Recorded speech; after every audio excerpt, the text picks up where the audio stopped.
start by showing you a short video that teaches you about aerodynamics, how the air affects the wing, how the airplanes are affected while you're flying, okay? When you watch it, you have any questions, and then we'll do one on instruments, we'll use that board over there. And then, hopefully, depending on how fast we get done with this, then we'll start on the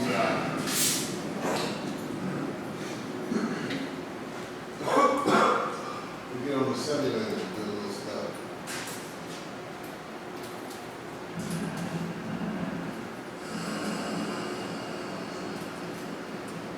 What is it that allows this 150,000-pound Boeing 737-800 aircraft to fly?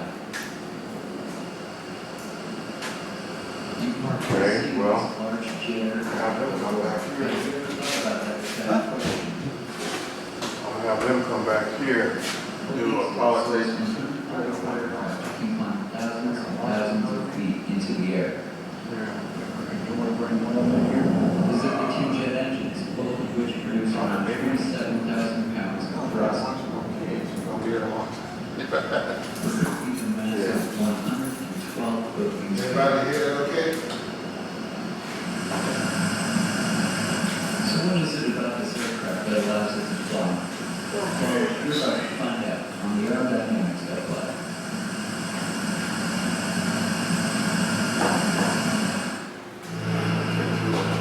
To find our answer, we'll take a smaller Cessna 172 SP Spec, that may not be a 150,000-pound jet, but the same principles apply. Most people probably understand that on an airplane, the wings are what allows it to fly, while the propeller or jet engines drive it forward. This is a good base of knowledge for your average Joe. However, a pilot should know there's much more to it than just that. In total, there are 4 forces that act on an airplane while in flight. These 4 forces are lift, thrust, weight, and drag. We'll start with lift and work our way from there. Now, the wing itself doesn't generate lift. It's more about the shape of the wing. All right, man. Or jet engines drive it forward. This is a good base of knowledge for your average Joe. However, a pilot should know there's much more to it than just that. In total, there are 4 forces that act on an airplane. Okay, you might want to jot this down so what? Okay? Let me get my camera real quick. On flight. These 4 forces are lift, thrust, weight, and drag. Alright, you might want to, I'll stop it right there, you can jot that down.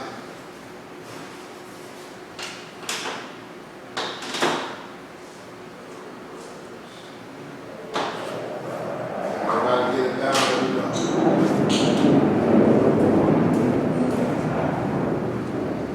One thing I forgot to warn you, classes sometimes you be bored with stuff you need to know when you fly.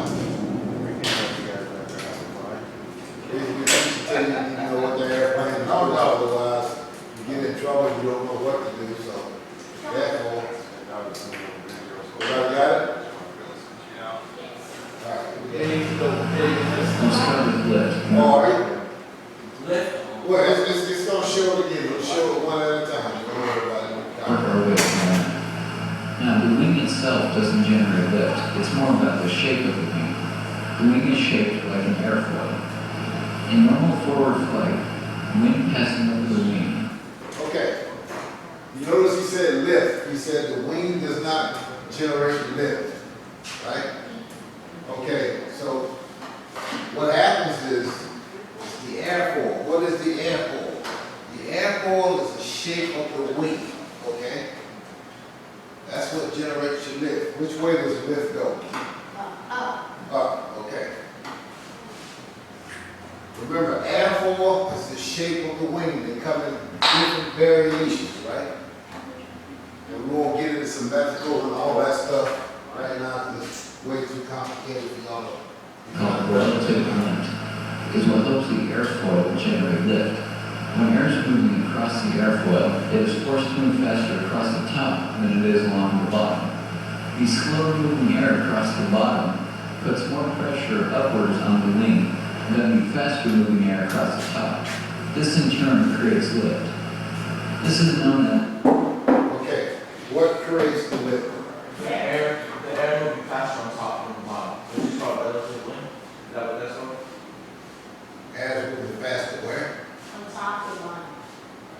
Which way is it moving? Where's the high pressure on the wing? It's on top, it's fast on bottom and top. Fast on the bottom, low on the top, which creates what? Lift. So the one is relative wind. Huh? What is relative wind?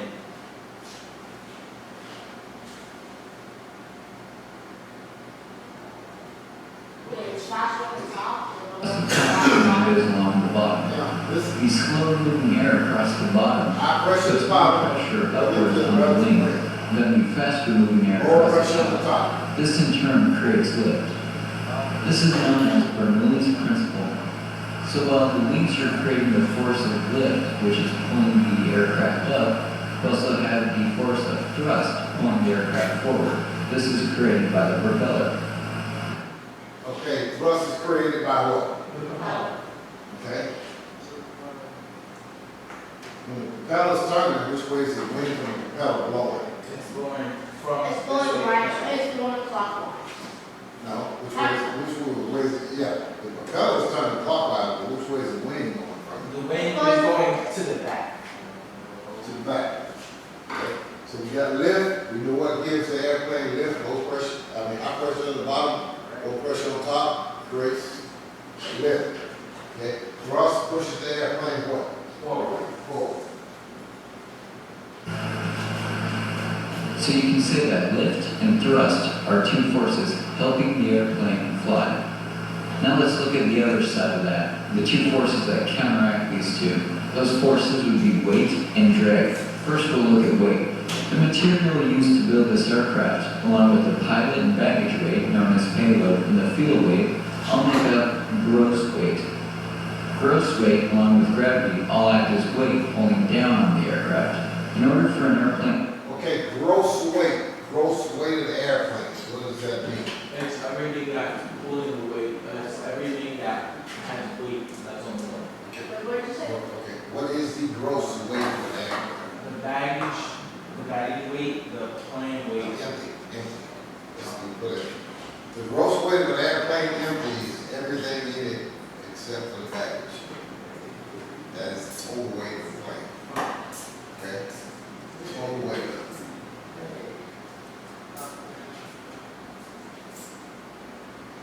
Then you have what's called empty weight. That's the airplane with no fuel in it. Huh?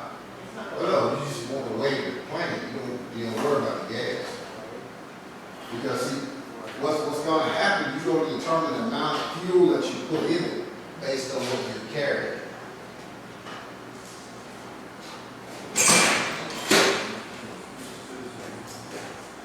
Oh, you don't want to require me to make a tablet anymore. Do a tablet we gave you class the other day. You guys no longer require to bring those anymore. Just the three mentors, not anybody else. You guys, you, Brandon, Isaiah, I recommend that.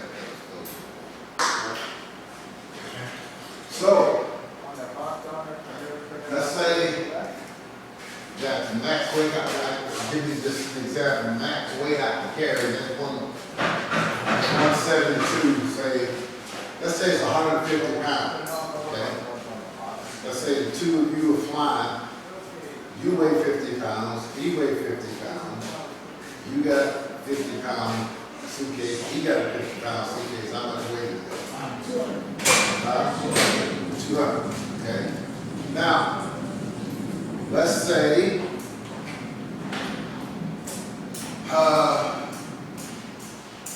we want to carry 500 pounds of fuel.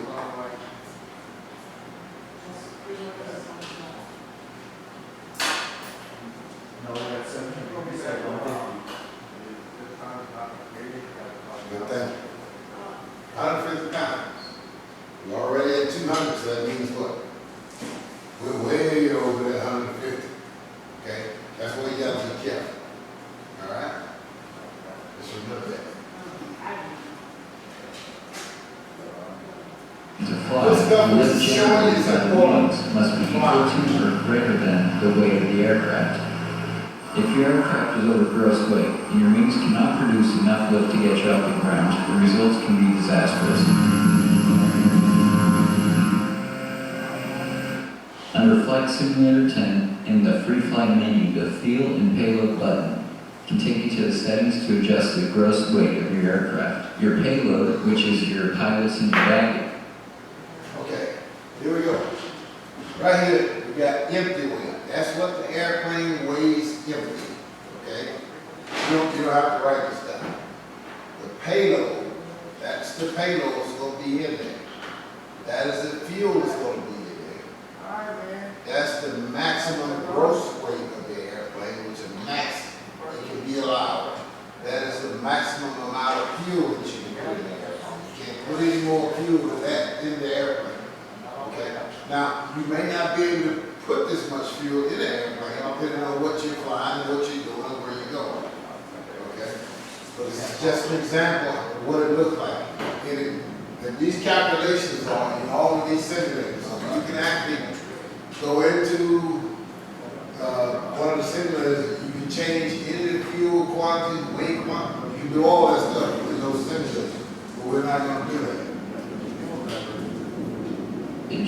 Plus your fuel, plus your empty weight will equal your gross weight. You can see that the 737-800 is just under the max gross weight. Opposite of thrust is drag. Drag is created simply by the aircraft's existence. An object's natural desire to resist moving through a fluid such as air or water is called drag. The effect of drag can best be demonstrated by putting a camera on the tail of the aircraft. Now you notice that the camera shakes pretty violently. This is because of the air pushing against the camera. The camera naturally wants to flow with the air and fall away from the aircraft. But here down FS, we're smart enough to know that if you don't strap that camera down tight, you'll never see it again. Oh. And where is camera? On second thought, maybe we could tighten those up just a little bit more. But what a perfect example of drag. Now, just like before with lift and weight, thrust must be equal or greater than drag in order for an airplane to fly. Okay, so let's recap. Lift is the force created by the airfoil shape of the wing. Gravity, along with the gross weight of the aircraft, acts as a weight pulling down. The lifting force pulling up must be equal to the weight pulling down in order. Okay, what is the gross weight of the airplane? The payload plus the empty weight, what's the, What does the gross weight mean? The weight overall. Weight overall. Okay. Weight overall is the gross weight of the airplane. Okay. For an aircraft to fly. Thrust is produced by the propeller or jet engine pulling back through the system and moving the aircraft forward, thus creating more lift on the airfoil. Drag is the natural force of an object resisting movement through a fluid, like air. In order for an aircraft to fly, thrust. Okay, what causes drag?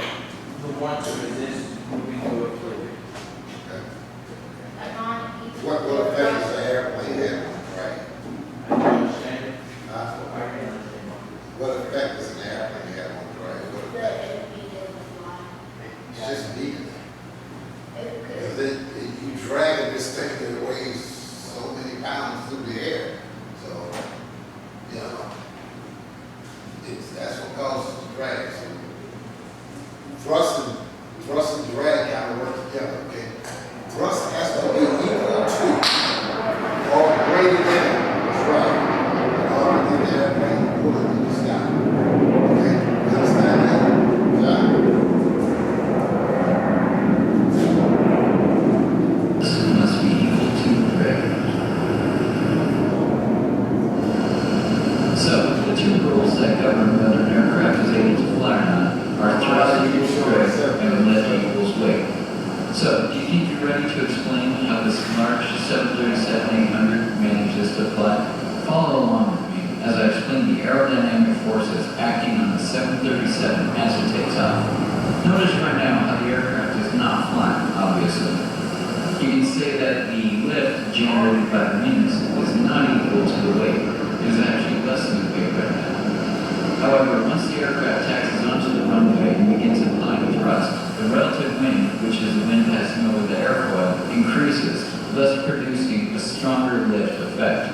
Okay, And show you a neat trick about flying one of these. If you to tell, if you're sitting over the wing of one of these, and you want to tell when it's getting ready to go into the air, watch the edge of the wing. The wing is out like that, and when it gets ready to lift, you see you tip your wing and do this. It starts to rise. Isn't that so like the air starts going like No, what's happening is what gets like, have you ever rolled the car and stuck your arm out the window to do this? What happens to your arm when you do when you this? do this, it starts going up. Goes up. Then when you So what does it typically do? Well, lift, lift. Okay? And same thing with this airplane. Once this one, tip those wings start to move up like this, what's happening during that process? Great lift. There you go. That's what it is. So the 737 No. is flying power greater more thrust. Right now, thrust is greater than or equal to drag. However, lift is still less than weight at this point. With enough speed, the relative wind flying over the leaves is beginning to create lift. While we begin to rotate, you'll notice that we're not quite lifting off the ground yet. This is because lift force is not quite yet strong enough to get us off the ground. However, it doesn't take long after that point for lift to be greater than or equal to weight, therefore lifting us off the ground and getting this giant beast into the air. As long as these two rules stay true, the aircraft will continue to fly and safely reach its destination. This has been Garth with Creative Manifest. Thank you for watching, and we'll see you next time.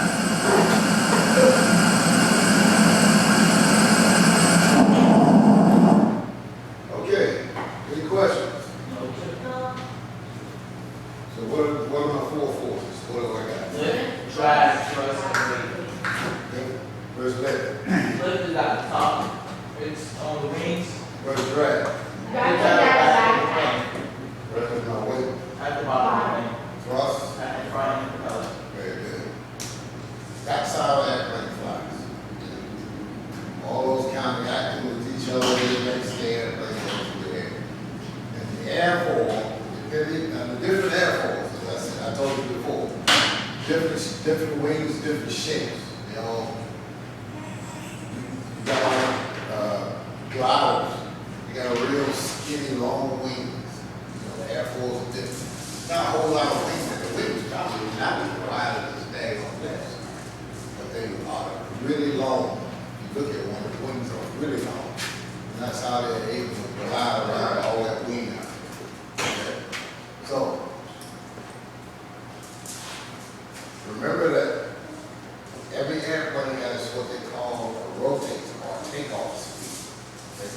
For the Cessna 172, it's 60 knots. Once you get to 60 knots in the Cessna, you go back slowly on the yoke, airplane starts lifting in the air. You do it any sooner than that, you probably, it might come up, but it's gonna go right back down. You probably gonna crash. So 60 knots on the Cessna. When you start flying, that's what you'll do is 60 knots, okay? And the three mentors are here, so they'll be back there with you, they'll be showing you how to do it. She's done it, so she kind of understands. Okay, any questions about that? No. All right. You want to get them in here, Bill? Sir? You want to get them in here now? Yeah, do this one video for that, and then $155 a I'll month. $55 a month. I'm sorry, I couldn't hear you. do this. I'll put a video for them, and then we're gonna get them in here. All right, engine startup checklist. And before we request takeoff clearance, 12-hour base clock and 24-hour base. Okay. On your instrument panel, you got basic instruments. You got what's called a six-pack. Okay? This is a six-pack right here. Okay?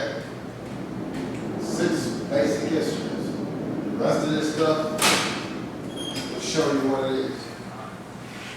This right here tells you both speeds. Well, video will get into it. They will. We'll kind of just gather around a little group and we'll point each of these out and tell you what they do, okay? And those two little things should give you enough to what once we get you on the simulator, get you used to Because you don't drive an airplane with just do it with your feet. Anytime you're on the ground, the airplane is done with your feet, not your hands. Okay? This third wheel, or what we call a yoke, you don't even need that thing on the ground. Okay, so we'll watch this right quick. You probably won't watch all of it, but we'll watch another. Clock and a stopwatch. You can select through these by pressing the select and control buttons. Down here we have the electrical panel. This includes the magneto switches, the master alternator and battery switches, and the master avionics switch. All the various light switches are held down here, along with a fuel pump switch and a pitot heat switch. Right here is the panel light switch. We use this when we need the gate. Okay, also, realize back here, we're going to teach you to start the airplane. You notice none of the propellers are turning back. We're going to teach you to start the airplane from down here. Tell you what switches on, so once you start the airplane, you got to crank it up yourself. Okay. Similarly, I mean, we can start it, and it'll already be started, but we don't want to do that. We're going to teach you how to start the airplane. All right? Try to get through this fast as we can, guys, so we don't spend all day doing this. It used to be illuminated and the alternate static air valve, which we'll discuss later. To the right, we have the throttle and mixture engine controls. We also have the flap switch, the elevator trim switch, and the two fuel selectors and the fuel shutoff valve. Up here we have the radio stack. We'll discuss how to program this later on. I've already tuned it to the Missoula tower, so we should be good. Last but not least, we have the annunciator panel and the nav or GPS switch. The annunciator panel will alert you of certain problems that can occur, such as low fuel, voltage problems, and oil pressure problems. Okay, well that should do it for the flight panel. What do you say we get flying?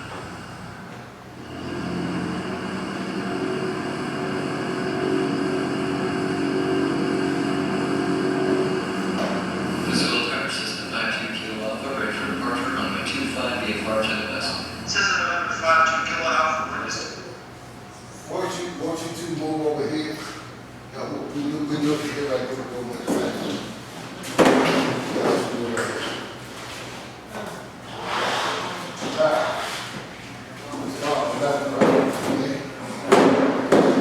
This instrument right here is called your airspeed indicator.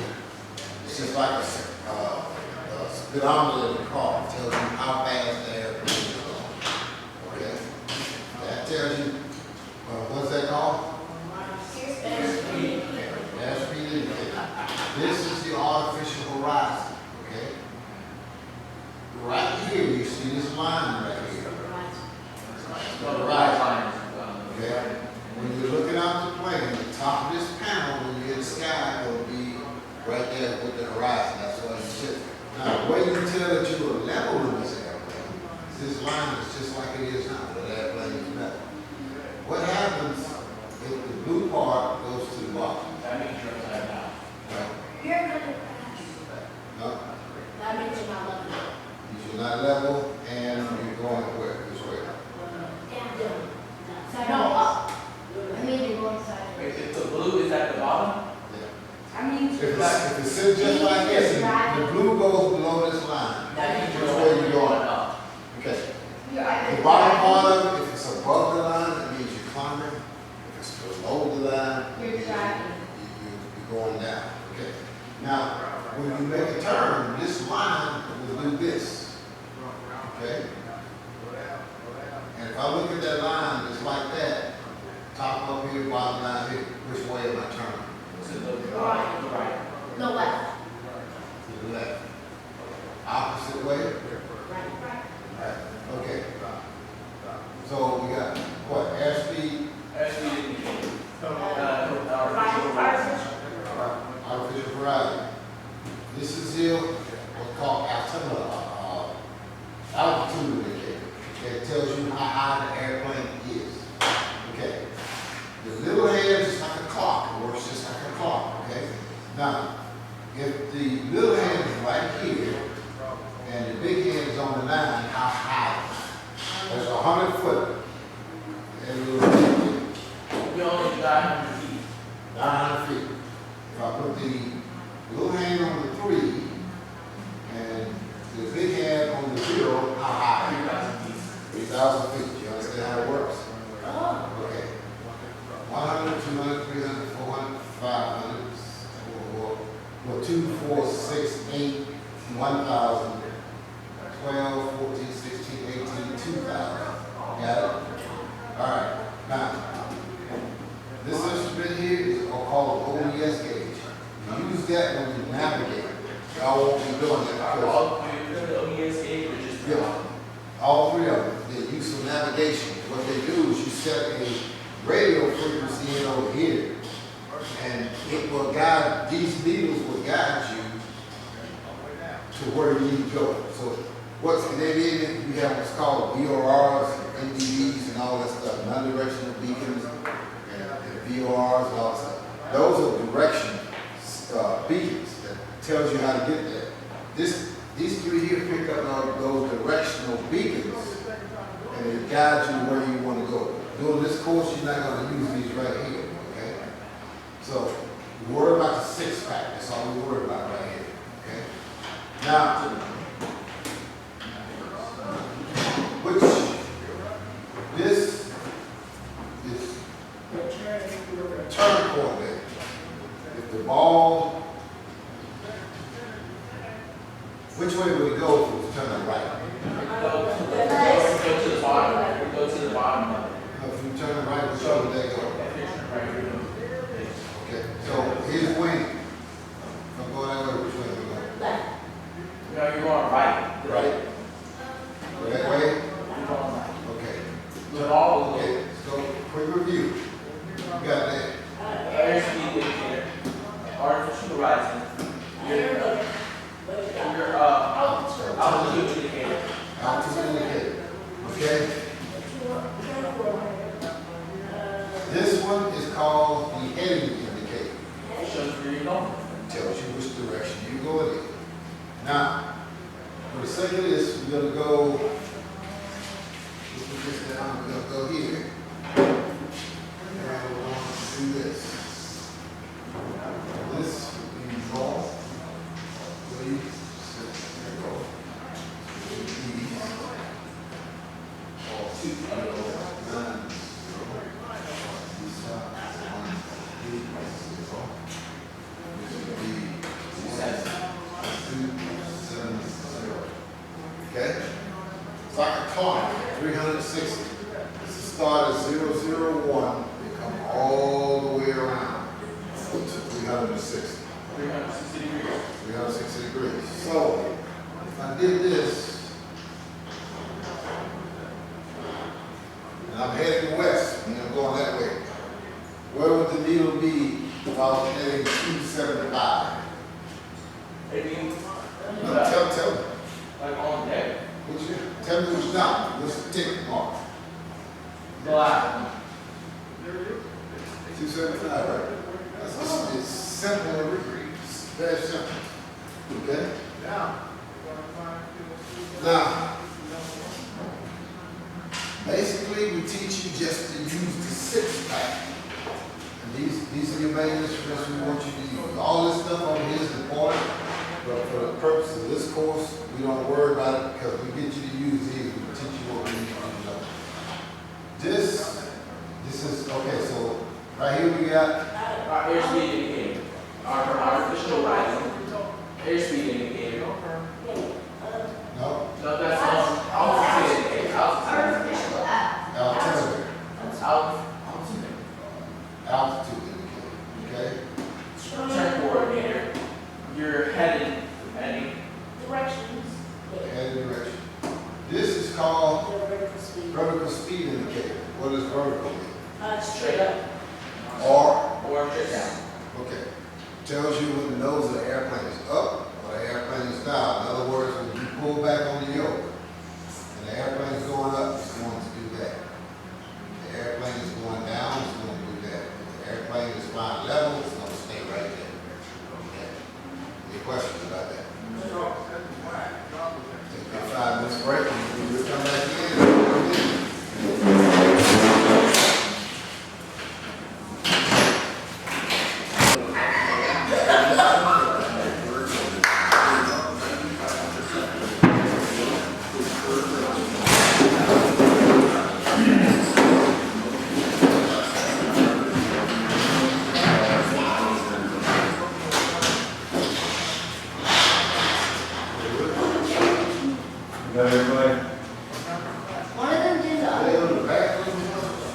waiting on that.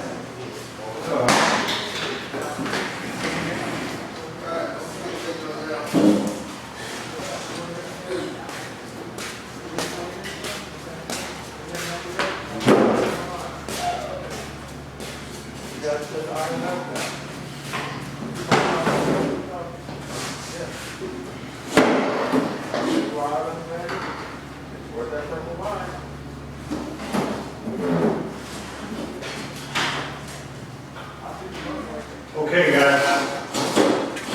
We want to talk about night flying.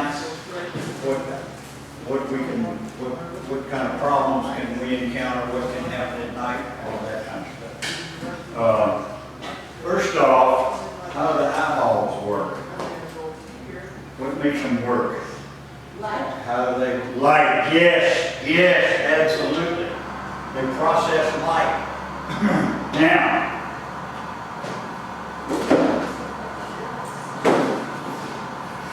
I'm going to show you something.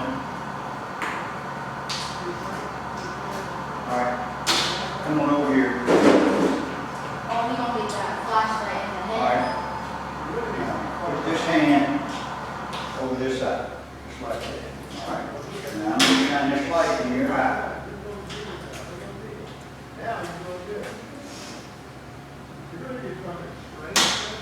Okay. All right. Now, that's cool. I just want somebody to look at it. Okay. Okay. You come on over here. Just stand here. Come on.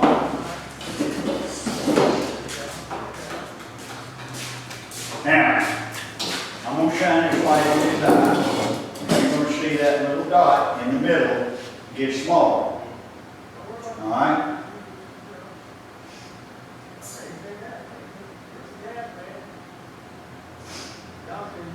See how it gets smaller? See there? It's smaller than that. Now, what that does is that reduces. There. Okay. All right. Come on over here.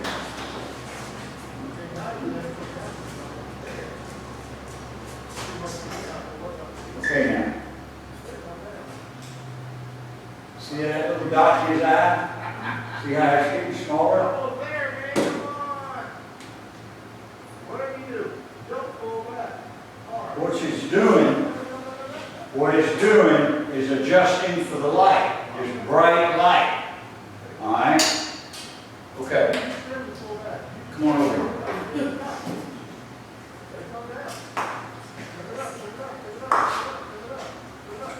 Look right here. You see that dot? You see that dot, that dark dot in the middle? See it there? See how it gets smaller?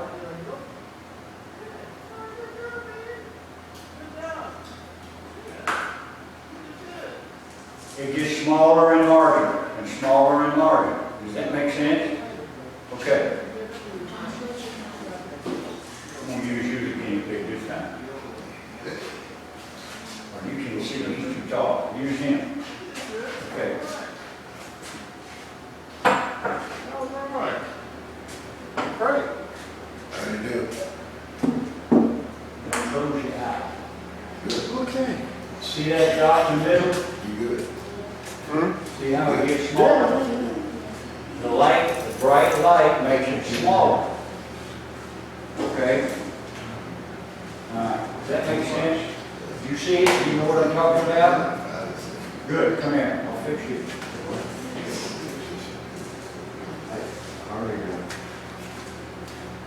Okay, now. See that little dot in the middle? See that dot? You see what I'm talking about? Now shine that bright light in there and get smaller. Okay? Come on up here.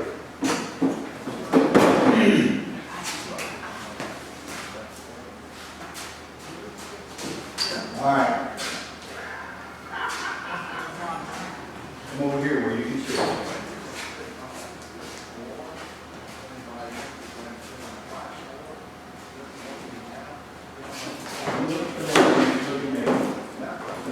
See that dot in the middle? When the light shines on it, it gets smaller. Did you see that? Are you just saying that, or did you see it? Okay. All right, go sit down.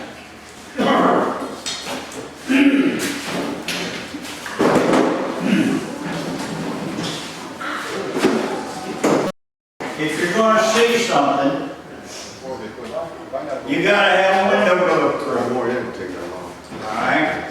That small dot in the eye is what we call a pupil. Why does it do that? Taking as much light as possible. Let more light in, exactly. And when it's real bright outside, like here, it gets smaller to keep all that light out. So you don't get too much light back on the back of the eye, in the retina. And I don't want to get into all of that medical stuff. Sit up straight. You don't have to sleep in this class. And you get the, I don't want to get too deep into this medical stuff because I don't understand it all, and I'm sure you don't understand it all. But the basic principle is the more light you are exposed to, your eyeballs, your pupils adjust to that light to where your brain can process the information. As it gets dark and as it's at night and the sun goes down, you've got less light.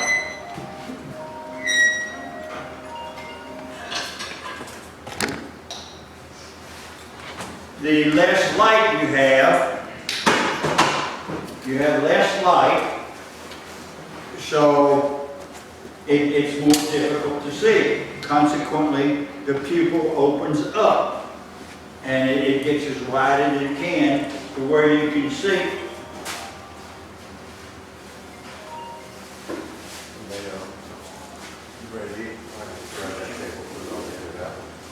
The pupil opens up to where you can see, and it changes. If you are looking at something, like if you're looking at me, and I have this background here, and there's a lot of light out here, and you're looking directly into the light, your eyes are going to adjust and make smaller, and because of all of that backlighting, and consequently you can't see very well in what's standing here. However, if I've got a dark background, your eyeballs are going to open, the pupils are going to open up a little bit and allow more light to come in. Consequently, you can focus better and you can see. There are things inside your eyeballs called rods and cones. Rods and cones. Cones are really help with night vision, help you to see at night. Rods help you to see in the daytime. Human beings don't have as many cones as numerous animals. Now, I don't know about raccoons. You ever see raccoons running around at night? You know what I'm talking about? Raccoons have got a lot more cones in their eye than human beings. Raccoons, deer, the deer family, cattle, elk, moose, they have many cones in their eyes, many more than humans have. Consequently, they can see a lot better. The reason for that is when God designed all these animals, they designed them where they could see and get food and hide from the boogeyman at night, where they can see better. with the cones. We call that nocturnal animals. Now, nocturnal means the people function better at night. Some people are nocturnal. Well, some animals are nocturnal and some are not. So that means they really function at night. Humans are not that nocturnal. Humans are designed to function during the daylight. At night, they need some help. What problems do you have to overcome as a human being at night in order to see very well? Fear. Boy, you got it. You hit the nail on the head. Fear creates problems with your ability to process information. Or in other words, your ability to think. You can't process information very well when you are frightened. That's one of the big problems operating at night. People are afraid of the dark because they don't know what's out there. They can't see it. They don't know if it's going to reach out there and grab them. You get in the bed at night, is the boogeyman under the bed? Do you know? Are you going to look under the bed? You just step on his face. Huh? I would step on his face. There you go. So,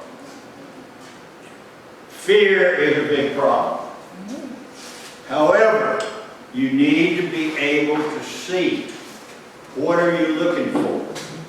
How you need to allow your eyes to adjust to the darkness. When it gets dark, as the sun goes down and the light gets darker and darker and darker, it does it slowly. Consequently, you don't notice the change. You don't notice that your eyes, your pupils are opening up. You don't notice that. But if you walk out of a movie theater and it's dark and you walk outside into the sunlight, what happens? It seems like It's bright. You're saying, whoa, wait a minute. What's going on here? And your eyes have to adjust.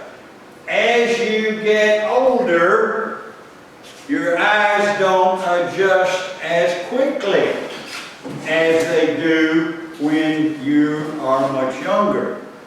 So, older people have a problem adjusting to the light. So, when it gets completely dark, I mean, it's like a black sheet over your eyes. It's hard. You can't, if you're looking, one of the problems we have in airplanes at night is flying over areas that have no lights. Because you have nothing to relate to. Relate to. What does that mean? If I say relate, what does that mean? Relate. Yeah, have something to do with something. Yeah, something. Something that you associate with something else. So, like movement. How do you know if anything's moving? You'll hear a sound. You'll hear a sound. What? You'll hear a sound. Okay. He said you'll hear a sound. What I'm looking for is you have to relate it to something. If you just see an object, there's one. If it was totally dark in here, and I put a real small light up on that wall, how would you know whether it was moving or not? It would change places. You don't have anything to relate it to. You don't know. If I said, hey, it's moving left, moving right, you don't know that. But if I put another light over to the side of it, and have one of them moving and the other one not moving, then you can tell. So, if you're flying at night, or you're driving at night, or you're walking at night, or you're riding your bicycle at night, whatever, and it's really dark, as in dark, dark, how do you know if something is moving? You have to relate it to something. What are you going to relate it to? I don't know. It might be a driveway light, or a porch light, or a street light, or something. And you can relate it to, then you get some idea of what's going on. One of the big problems we have is, in aviation, we call it the black hole effect. The black hole effect is where you look like you're in a big black hole. There it is. You can't see anything, you don't know what's there, you can't gauge your altitude, you don't know how far away from it you are, there's nothing to relate it to. Consequently, a lot of people fly straight into the ground because they can't see it. They don't realize it. If you have a flashlight, or if you have a landing light, or you have some sort of light, when you turn that light on and you put it down here, like right there, can you see that? Okay. If it's at night and if it's dark, your eyeballs focus on that light, and your brain is processing the information that the eyeballs are sending it, and it's in that light. It's not focusing on anything around it. So your eyeballs adapt to that spot. But that spot is small. You can't see a lot around it because you have focused on that light. So at night, you're better off not using a light. Your eyeballs do not focus on that small light area. They focus on the entire area around you, and it's not really very much in depth, but at least you can see something. You can see shapes. You can see something. And it gives you more a field of vision.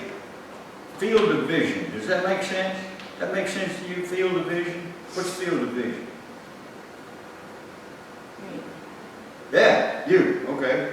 Field of vision is like the spot of vision where you can see. Yeah. Yeah. Field. The area. The area. The spot. Whatever. Okay. And it gives you a larger field of vision. And you can see better. So, people feel better with a flashlight at night because of the fear factor. If they have a light, they can see better. And they say, okay, I can see what's going on, so I don't have to be afraid. Well, you don't have to be afraid in the first place. What are you afraid of? There's nothing there. You turn the lights on, there's nothing there. Just because you turn the lights off, does that mean the boogeyman comes out? And the monsters come out after 9 o'clock? Is that the way it works? No, that's not the way it works. It's the same thing. Lights on, lights off. Bless you. There's no Bless you. There's no boogeyman out there. Okay? So, but you got to get over that. And there's a lot of people running around that are terrified of the dark. They don't like the dark. How about swimming? Any of you guys swimmers? How about diving? You ever do any diving, scuba diving? You get down there in the dark and you can't see, and you're swimming around and you can see about that far in front of you, and you're saying, I wonder, I was doing 500 fire for effect. He did good. Okay. I'm a Navy diver. I'm a Marine combat diver. And I was stringing cable across a channel. We had this cable that come down. The channel was cut in a deep area, and the cable wouldn't lay down in that 90-degree turn. It wouldn't do that. So we had to get in there, and we had to cut some of the top of that channel off to allow the cable to dig a trench, to allow that cable to roll down in that trench and lay on the bottom and come across and come up the other side. So we do that with a big jet pump, a big pump that pumps water out of a 2-inch hose at a high speed. And my skinny little body, I had a big old weight belt on, and I'm sitting there like that, and I got my legs apart, and I'm jet pumping down there and laying that cable, and jet pumping, and something bumps me on the leg. Okay, and I'm jet pumping, and something bumps me on the leg again, and I can't see. The stuff is flying all over the place, at the bottom, and the dirt, and the mud, and crud, and da-da-da-da-da. And I'm jet pumping. Something bumped me on both legs at the same time. That means this leg and this one. That means that thing is that big. And whatever that is bumping me is that big, wide. How long is it? I don't know. I can't see. Now, you're talking about fear. I was frightened. I came out of that water like a bullet. I threw that jet pump down there, I threw that weight belt off, and I shot up out of the bottom, and I got to the surface. Dive master's over there in the boat. He said, "Did it get you?" I said, "I don't think so, but I don't know what it was, but it hit me on both legs at the same time, so it's got to be pretty big."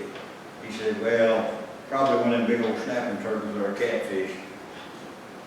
Have a cold drink, go back down there and get at it." Okay. So, maybe the boogeyman was down there. I don't know. But I didn't hang around and find out. I couldn't see. There's nothing light would have done if I'd have turned the light on. It's like one of the things we don't do at night in the clouds in a single-engine airplane is turn the landing light on. If you turn the landing light on and you're in the clouds, you're IFR, and the weather's bad, and all that bright landing light comes on, and it reflects the light. The clouds reflect the light, and you can't see a thing. Boom, there it is. Bright light, whack. As you progress through the clouds and get closer to the ground, and as you begin to break out the bottom of the clouds and things begin to become visible, and you can see, you can see what's going on, you can figure out, and then you can go VFR and you can land the airplane. Turn the light on. Strobe lights. You know what a strobe light is? Anybody know what a strobe light is? What's a strobe light? Something on the side of the wing? Yeah, that's something on the side of the wing. It's that, but it flashes like this. Strobe, that's what strobe means. Strobe means flash, flash, flash, flash. That's a strobe light. And the strobe light is very bright, very bright. Let me call somebody. You get in the clouds at night, and the clouds are a light color, and you get in the clouds, and that strobe light, when it flashes, it lights up the whole area and then shuts it down. Lights it up, shuts it down. Lights it up, shuts it down. And that is very distracting. You can't see very well. So, turn the strobes off at night. a rotating beacon. An airplane has a rotating beacon that you can see. It's on the top, and if you cannot see it from the bottom, they put one on the bottom also. And it's red, and it flashes. It's not super bright. There's one on the top, there's one on the bottom. If you can't see the one on the top from the bottom. And the objective of that light being on there is where other airplanes can see you at night. And it flashes. Originally, they rotated. We call them a rotating beacon. And originally they rotated. They'd go around in a circle. But now they're using strobes.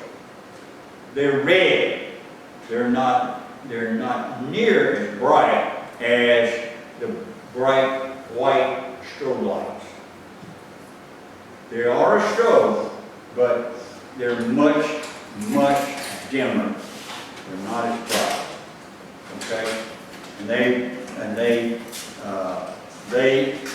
the purpose of that is to notify other airplanes that you're in the area, and they can see that. Okay. One of the biggest problems, I want to get back to the black hole thing. One of the biggest problems we've had, I don't know if you heard about the airplane that landed in the bay on approach to runway 26 at Pensacola. It landed, and this was 50 years ago. An airplane landed in the bay, and why it did that, because it was at night. They didn't have the light that assists you on landing today back then. Consequently, the pilot did not realize he was as low as he was, and he just landed in the bay. I didn't warn him. And that was it. That was what we call that black hole effect. He had nothing to relate to. He didn't realize he was that low. He was not watching his altimeter and his instruments. He was doing it all visual, and he got low. And that's a bummer. Okay. Food's here. We're going to eat something. Does anybody have any questions? Any comments, questions, anything they want to say? Okay. We're going to have some food. I don't want you running around like a bunch of wild Indians. Just let's get our food, say our prayer, and have our lunch, and then we'll get back at it. Any questions? Okay. Make a head call. 10 miles an hour. If I combine my speed of my airplane with the wind, that means when I cross this end of the runway here, I'm going 10 miles an hour plus the speed of the airplane. So that's going to take me further. You buy that? Yes, sir. If I'm landing this way, and the speed of my airplane minus 10 miles an hour, that means I'm not going to go as far on the runway. Because I'm bucking a headwind. That makes sense. Yes, Yes, sir. sir. No, it doesn't. Are you sure? You're just saying I'm that. absolutely positive. Positive. Okay. All right.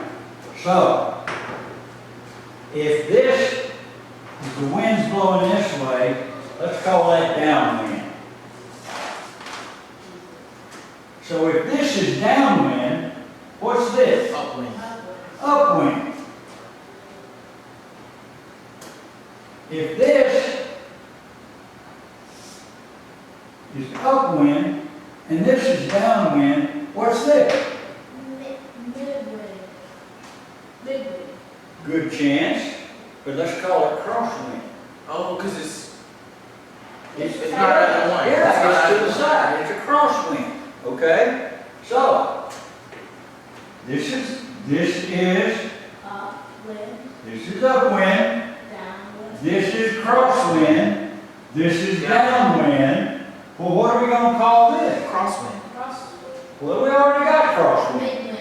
No, they're both crosswind because they're both doing the same thing. You're exactly right. So let's call it, we give it a different name where we can say it over the radio and everyone will understand it, and let's call it base leg. So, upwind leg, crosswind, downwind, base leg. All right?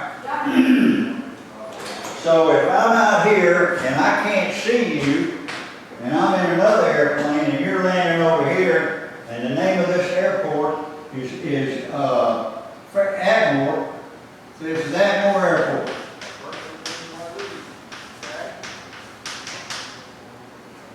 And I want everybody to know that I'm landing at Atmore. And I get on the radio and I say, okay, Kodiak 63 Hotel Charlie is entering the left downwind for 36 Atmore. What does that mean? That means that your plane is coming in on 36. Where now? You're At the bottom of the here. base. No, you're gonna be coming in here. At the base All level. right, I'm entering, I announced on the radio, I'm entering a left downwind for 36 at Atmore. Left. This is the left. Downwind, because that's what this is. At 36. At. Absolutely. Do you buy that? I got Do you buy that? Okay. Now, here. I want to enter a right downwind for 36 at Atmore. it. Right. Now. Wait. Right. Downwind. At 46.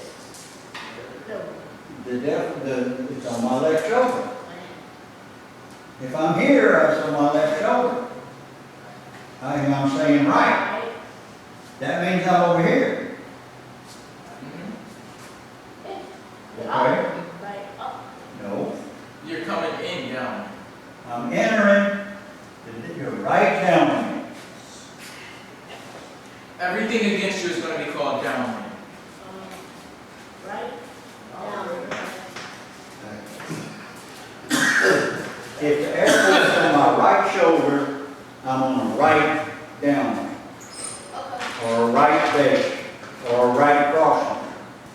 If the airport's on my left shoulder, I'm on a left base, left downwind, or left crosswind. Does that make sense? Yes, sir. Okay. Good job. Good job. We need to be able to tell people where we are, where they can know what we're doing, because they can't see us. All right. If I'm taking off on 36, I'm going to leave the airport. The way we do that is we can leave either on a straight out departure, or we can leave on a left crosswind departure, or we can leave on a left downwind departure. Okay? So you can either go straight and do a left, or do a U-turn. Is that what you're saying? All of your turns are 90 degrees in the traffic pattern.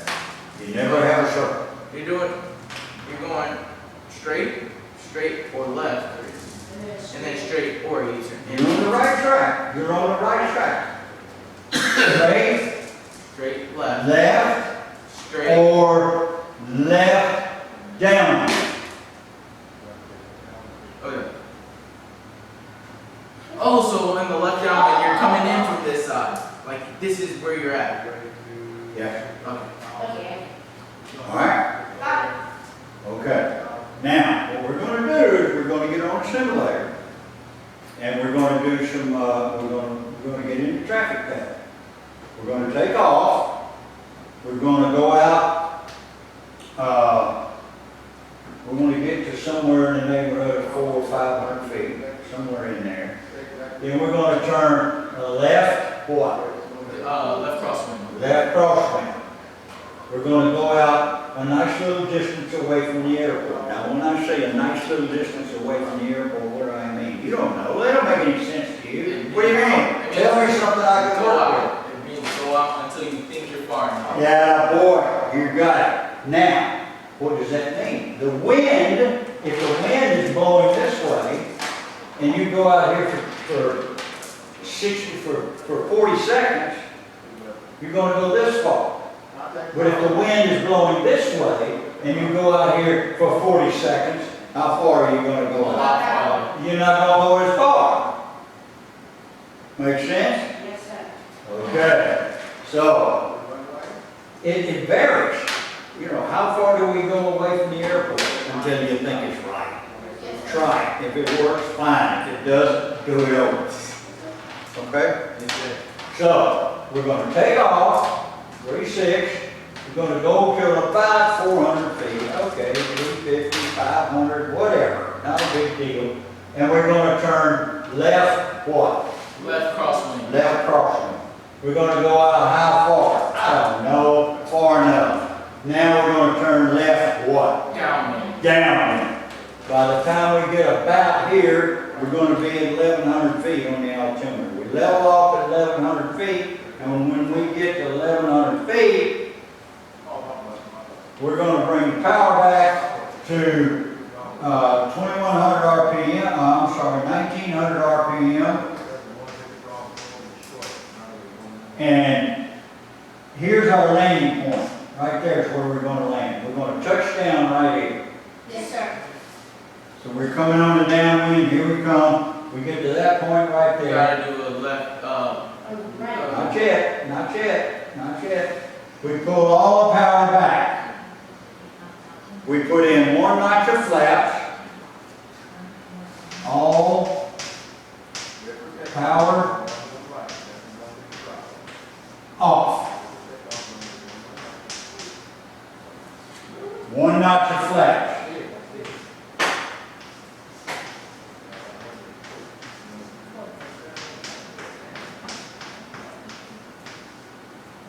And we get 70 knots.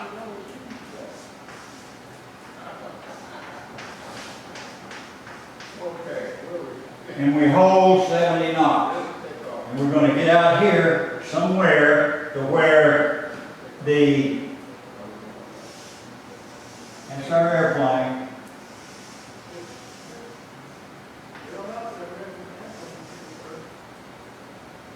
Right through there is 45 degrees. This is where we're going to touch down. This is 45 degrees. When we're at 45 degrees, we start by left turn to what? Base leg. We turn left to base leg. We're holding 70 knots. We brought the power back to a point where it is off. So the only power we've got is gravity pulling us to the earth. So we're getting closer to the earth. We're descending. Well, that's the objective. We're going to land. That's why we're doing it. So we're descending. All right? We come around here and we get to, here's the extended center line. We line up on the center line. Right here we put in the second notch of flaps.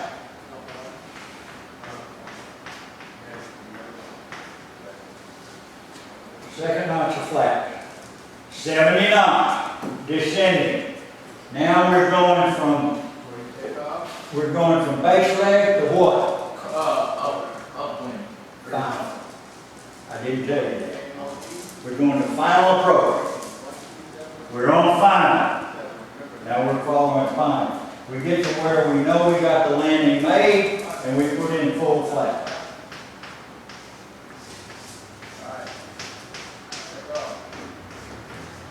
Okay? Now we're putting in full flap and we touch down. We want to touch down with the main wheels, not the nose wheel. So that means we've got to raise the nose gotta raise the nose. Now, you don't pull anything. Everything is nice and gentle. We're landing with the wheels on the back, right? Correct. You land with the, you bring those nice and gentle. Gently, you come back on the control wheel. And you keep the nose wheel off. Well, what happens when you pull back on the control column? You go up, The airplane goes up, but you got the power up. you gonna crash. Now, you're not gonna crash, you're gonna go down. You control how fast you're going down by maneuvering the nose, the control wheel. And the airplane's gonna quit flying somewhere around 50 knots. So you come in here at 70, you're in here at 70, you get over here, you're gonna be about 60, you get close to the ground, and you keep raising the nose gently, ease back on that control wheel, and that'll slow the airplane down and prevent it from descending. And eventually it's going to run out, it won't fly anymore. So it's going to touch down, but you're going to be that far off the ground when it touches down, which is what you want. And that's a land. And you steer with your feet, the rudder pedal. You put the ball of your foot on the bottom of the rudder pedal. You slide your heels on the floor. And you move the rudder pedals like this. Okay? How And do if you you turn it? With your feet. That's turn, This one is John, your feet, you do this. now wait a minute, we've got 3 or 4 different questions. You're saying, how do you turn it? your feet. With your feet. You push the left rudder and the right rudder. You push the pedals. Those are the rudder. You push the rudder. Now the top of the pedals are brakes. But you want to use the bottom until you get to a point where you need the brakes. Then you can slide your feet up on the rudder pedal and apply the brakes if you have to use it. So you slide the feet like this. When you turn the airplane, you take the wheel, and you don't turn it like a car or a motorcycle or anything. You turn it nice and gentle. And when you turn, let's say if I turn in this direction, the nose is going to go in this direction. So that means I've got to push the left rudder. In the opposite direction the nose wants to go. You push it in a direction you want to go, Okay. not the direction the nose wants to go. Because when you turn the ailerons, that's going to cause it to a little bit yaw to the right. So you push that left rudder. Oh. The more you push the more you turn, the more it's going to want to yaw. But it'll turn, but it'll yaw and kind of slop around. And I can't tell you how much or how hard, because it depends on the weather, it depends on the rate of turn, it depends on the pressure that you apply, it depends on a lot of stuff. So you just got to get the feel of it. Make sense? Yes, sir. Okay, we're going to try it. Now, we're going to get Mr. Bill.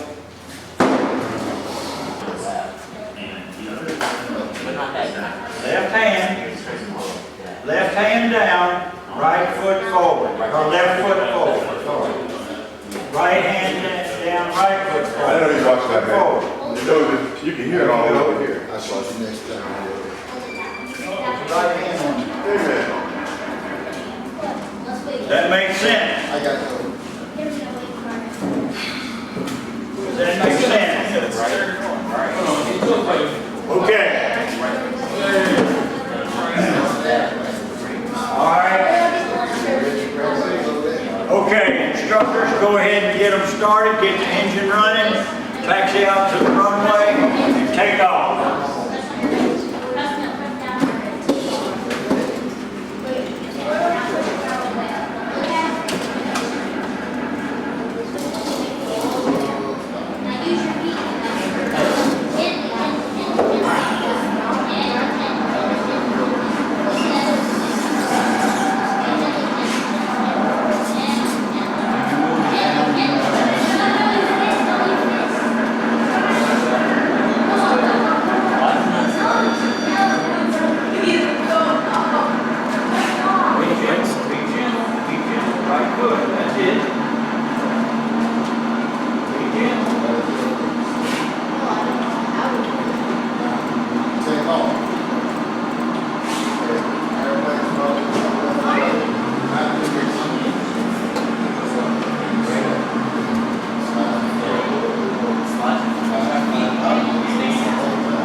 Right.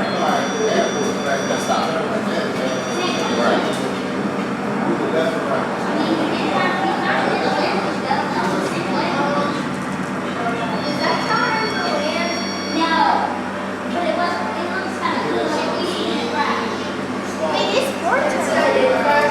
It's not mine. I'm just saying that. I'll live.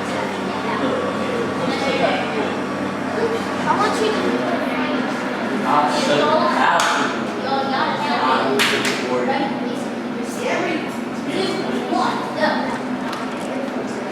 what is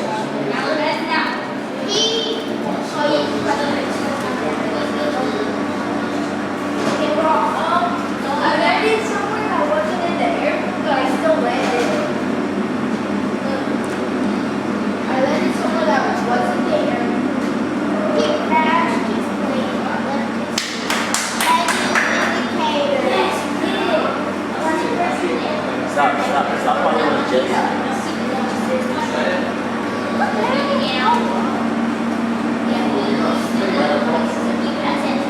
It's not Is this one working? It was like, it kept straight from the left. We were taking care of the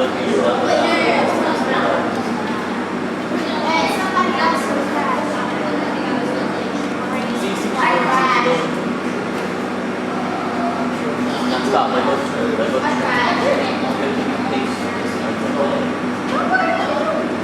Trying to fix it.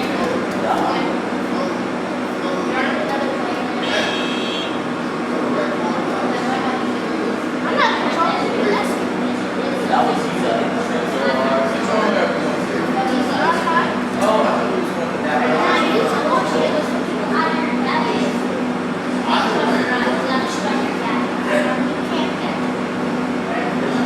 Right here.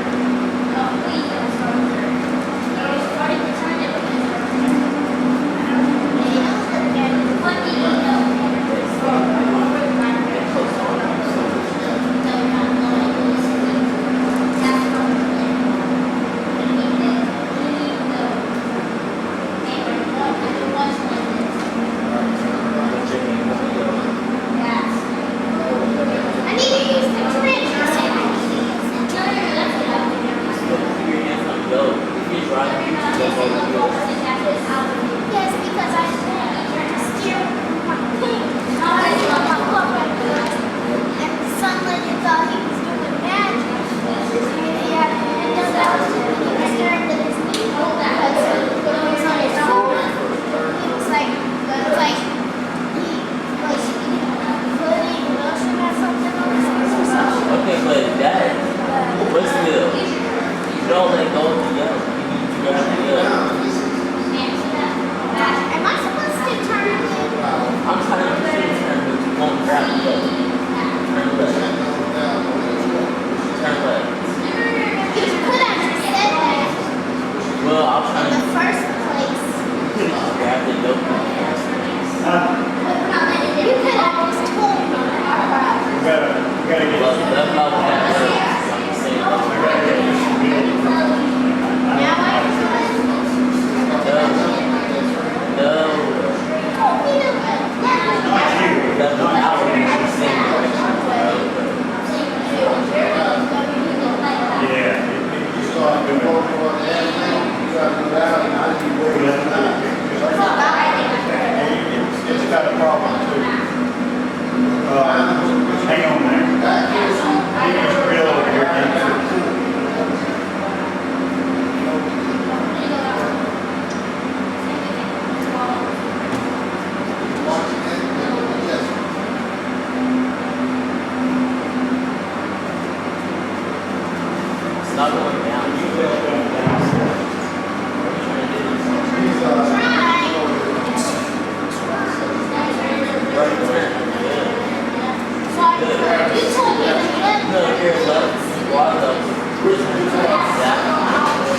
what did you do? I'm not doing nothing. I'm not even. And the throttle will act like, No, you're not. You're slow. they don't You're miss slow. Put your hand up on your shit. Oh.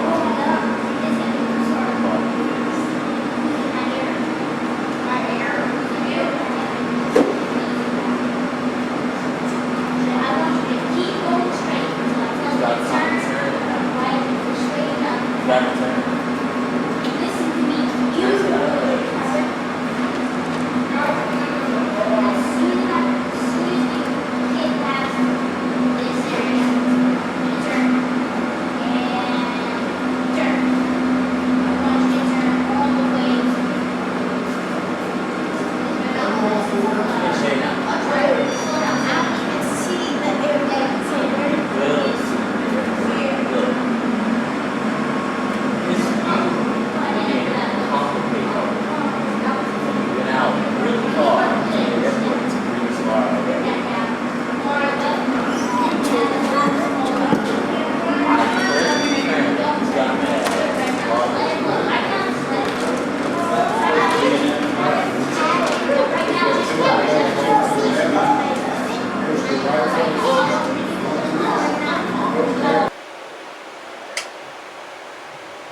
All right.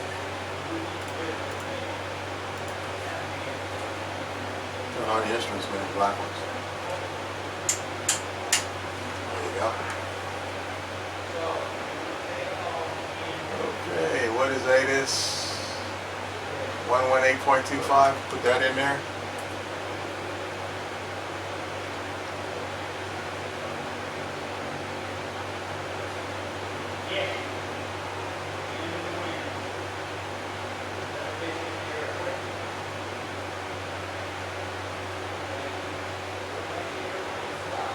Switch it over.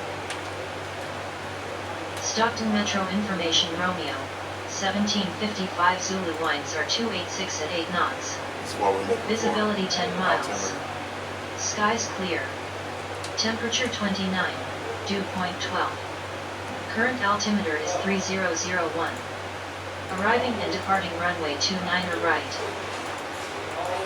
switch it Stockton over. Metro Information Romeo, 1755 Zulu. We just want to get the altimeter setting.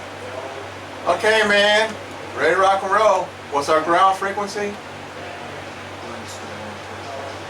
Oh, you already got it in there. Well, actually, I'll put it in there because I clicked it on. Switch it over. What's our tower frequency? Put it in there. Let's see if I got my paper.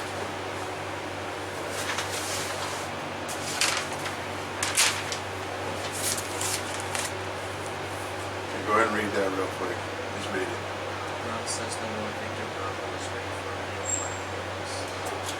Click that, say that, but say it a little louder. Ground says the 1 Victor Bravo is ready for VFR clearance. Click the wrong button. Hit the brake. Push forward, forward. Pull your throttle down.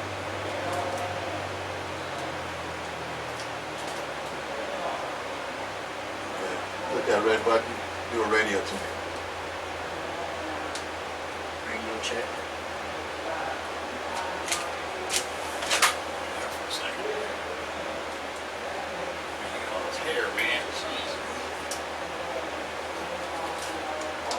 Ground says the 1 Victor Bravo radio check. Ground says the 1 Victor Bravo radio check.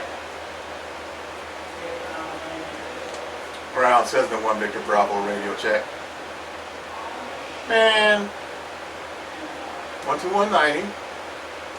Ground says the 1 Victor Bravo radio check.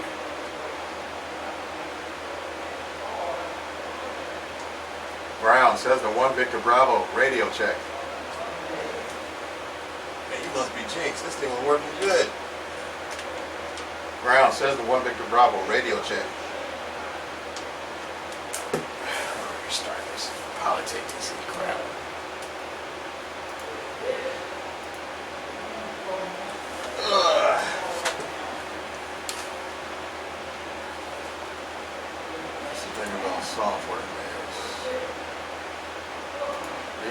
There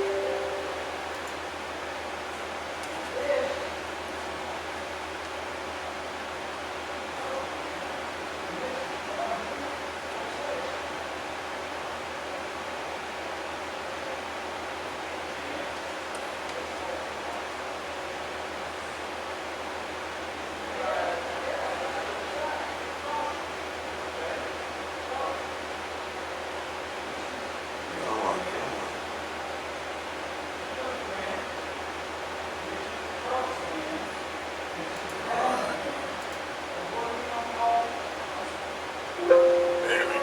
It's green. Load. MOD. Validate. File. Export. Frequency. Info. Ground. Okay, switch it back to ground.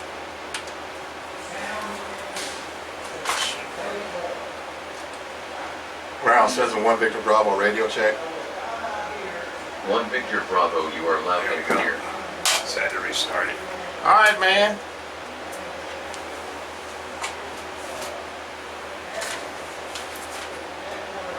That first one is what you want to read, okay? Ground Cessna 1 Victor Bravo is ready for VFR clearance. Cessna 1 Victor Bravo Cool. cleared VFR to Kilo Mike Oscar Delta with radar advisory service at 7,500 feet. Squawk 6646 advise of altitude changes en route. Departure on 125.1. Read all that back. The yellow. Clear VFR to Kilo Mike Oscar Delta, maintain in 7,500 feet, squawking 6646. Departure on 125.2, Cessna 1 Victor Bravo. Cessna 1 Victor Bravo read back incorrect. That's one. KSC KGND frequency is 121.9er. You messed up on it. It was one. You said two is one. Don't worry about it. Okay. Now, you got all that out the way. What was the squawk?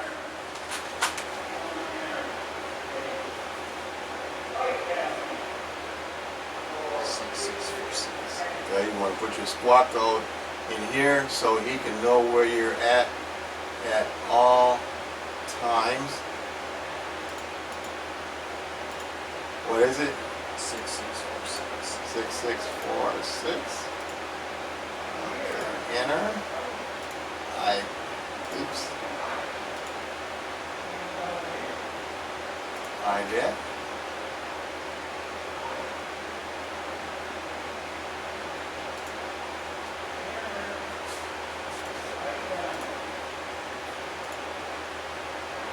Okay.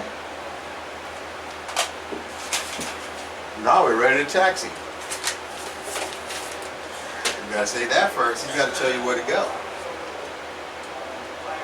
Ground Cessna 1 Victor Bravo is ready to taxi runway 11 right. Cessna 1 Victor Bravo taxi to runway 29 right via taxiways Bravo. Hold short runway 29 right. 11 right. Ground Cessna 1 Victor Bravo is ready to taxi runway 11 right. Say it again. Lift out. Cessna 1 Victor Bravo taxi to runway 11 right via taxiways November. You got you. Bravo. Hold short runway 11 right. What's that? Really? You bring an answer here, man? Okay. You alright? Okay. Ready? You ready to go? Woes Tower again? We got that in? Okay. So what we're going to do, take the brake off, we're going to turn around this way, turn all the way around, and head towards the runway.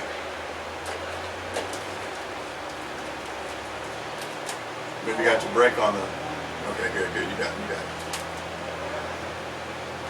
Keep on turning. Go easy. There you go. Go straight ahead. That one there. There you go. That one will take you to the runway. And to the left there. You get ready to switch over the tower. He's gonna have you switch over, but you gotta acknowledge him first.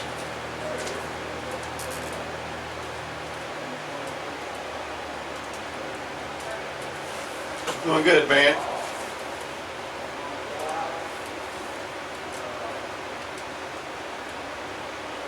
When he talks to you the next time, just read back, just say exactly what he tells you, he or she. You ready to slow down? Cessna 1 Victor Bravo contact tower on 120.3. Good day. Contact tower 120.3, says the 1 Victor Bravo. Contact tower on Aircraft calling ground, say again with your call sign. Tower, says the 1 Victor Bravo. tower says 150. Okay. Cessna 1 Victor Bravo, this is stopping ground on 121.9er, go ahead. Hit the button. Contact tower 120.3, says the 1 Victor Bravo. 1 Victor Switch Bravo, over. frequency is 120.3. Okay. Back on. Well, drive up to the runway. To the right. To the runway, yes, to the right.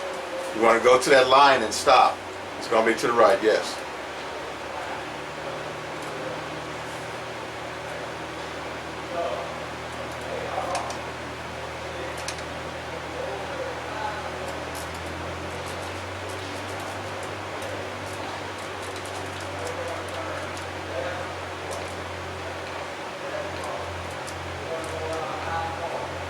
Slow down, stop at that line. Stop, stop, stop, stop, stop. Push your feet forward. There you go. That's runway 11 right, right? Okay. There it is, read that. Oh, my bus. Tower, says the 1 Victor Bravo is ready for takeoff, runway 1, my bus.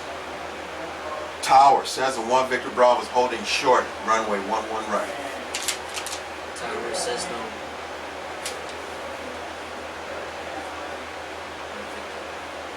It's holding short. Tower says no. No Victor Bravo is holding short. One way.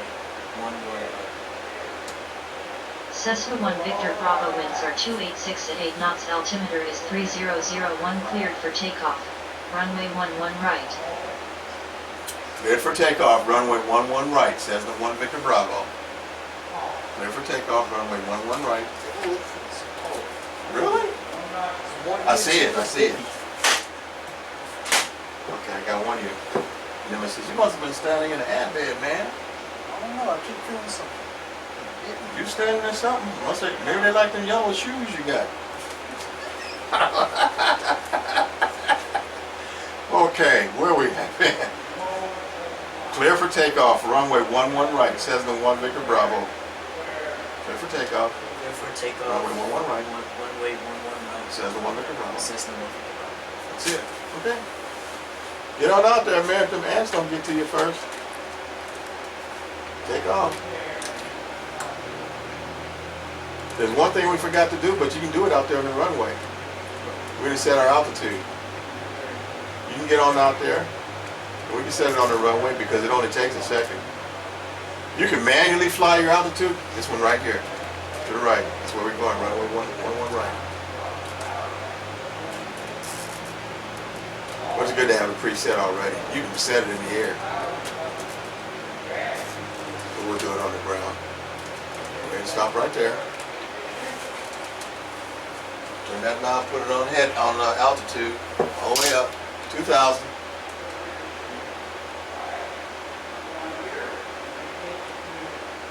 Click down one, vertical speed 200. Click all the way down, up one. No, up one. Heading, leave that alone. Okay. I'll mess this up for you because I'm having to set this. Before you take off, let's look at we're going to KMOD. KMOD's heading is 127, remember that, okay?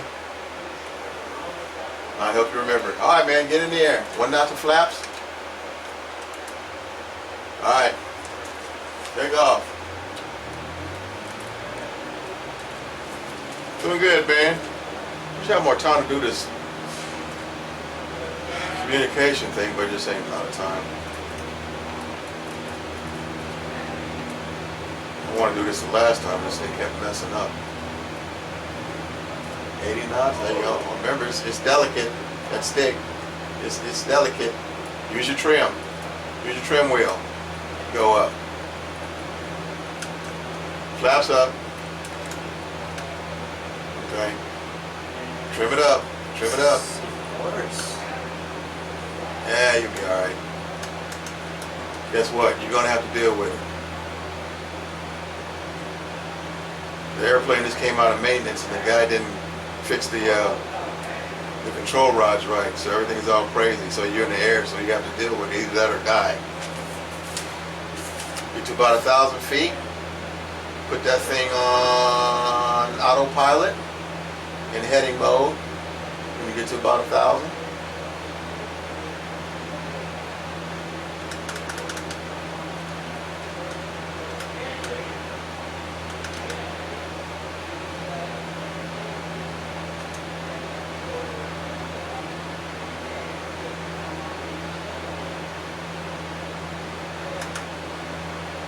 Cool, that's good. Now go ahead, man. Hit autopilot. Hit heading. Then go to stick.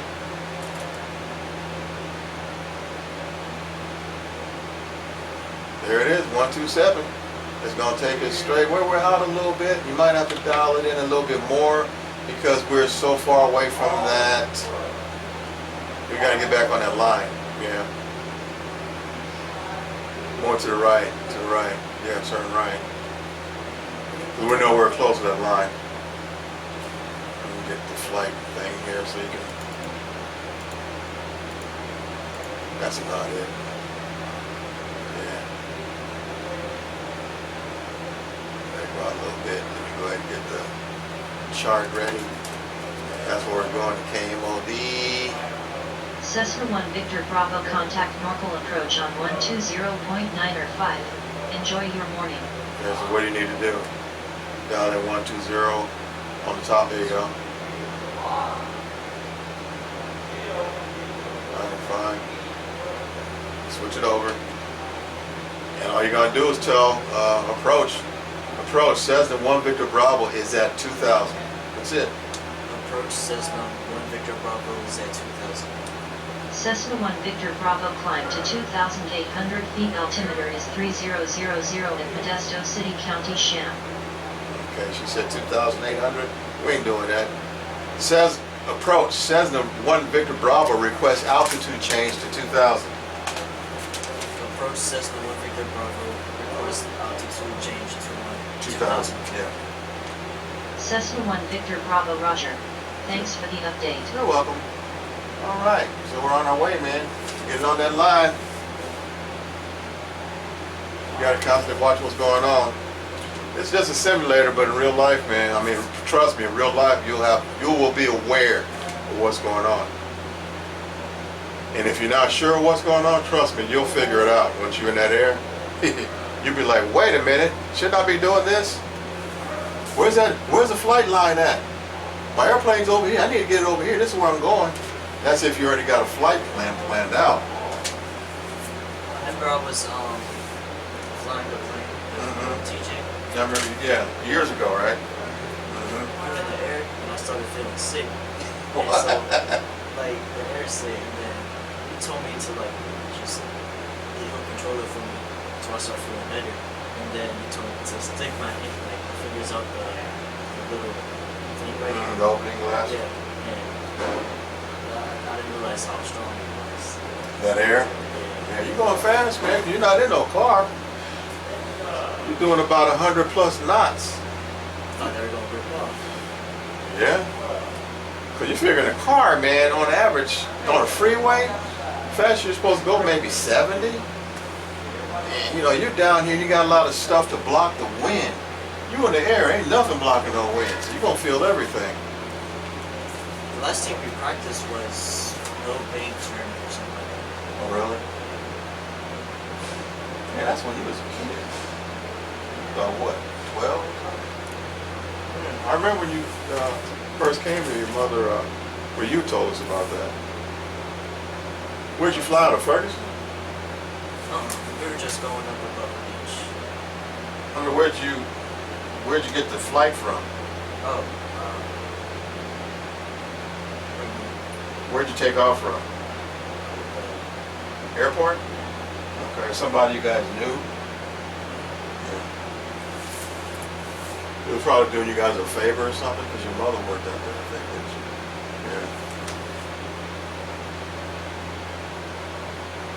Yeah. Okay, man, so this is pretty much it. We gotta wait till we get almost there, and then he or she will tell us radar services have been terminated. Then you gotta switch over to the tower on that end. No, the tower is it? What's tower frequency? 125.3, is that it? You can't see it. And this is where we're going, Modesto. Yeah, so tower frequency is gonna be 12, whatever that says, I can't read it. You can put that in now if you want. And you don't switch it over till they tell us to. Because we're still on approach frequency. They're monitoring our flight. They know exactly where we are right now. They know where we are, how fast we're going, which direction we're going. So when we get roughly about 11 nautical miles from Modesto, approach will hand us off and tell us to contact tower. How far away are we? Huh. She should be telling us right about now. It's the last time. So what we're going to do is we're going to pretend that she told us to change frequencies already. Go ahead and change frequencies to tower. And tell tower, tell them, tower, says the 1 Victor Bravo requests a full stop landing. Tower Cessna 1 Victor Bravo request a full stop landing. Cessna 1 Victor Bravo Squawk 1200. Tell us squawk 1200, Cessna 1 Victor Bravo. Squawk 12001 Cessna 1 Victor Bravo. That's it. Cessna 1 Victor Bravo, you were garbled. Don't worry about it. Please say again. Don't worry about it. What was that, squawk 1200? Gotta put that in. She gave us the squawk code, so now she knows where we're at. Cessna 1 Victor Bravo radar contact. Radar contact, she knows where we're at. Okay. We can land at 28 right, which means we have to go down, come around, or we can land on, what's the other runway? I think it's,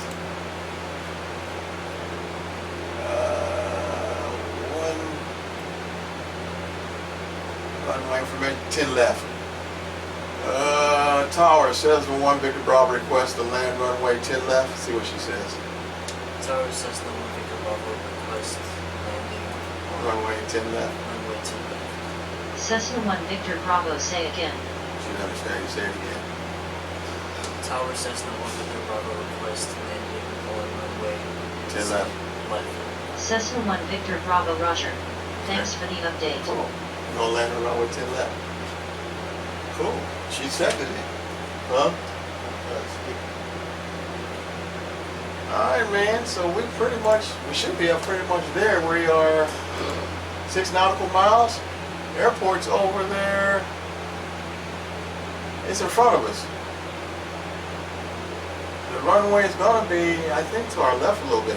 What you want to do now, we're flying VFR, so you're going to have to visually look for the runway.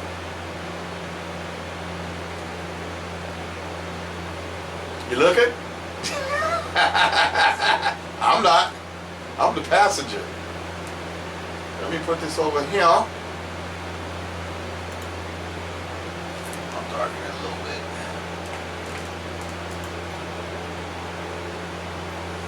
We could have landed on the opposite runway, would have given us a line, but we need to go visual. It's too dark. Maybe that'll help me out a little bit. We're getting close, man. Pull your power down. Whoa, you gotta pull your power down first. Take it off autopilot. looking for that runway. I have a feeling it's going to be a little bit to the left. I think. I'm going to look at this one over here.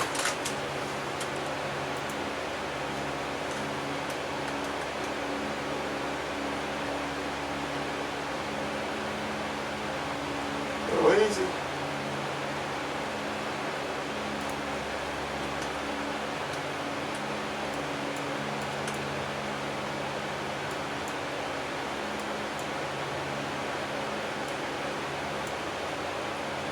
Yeah, you're going straight into it.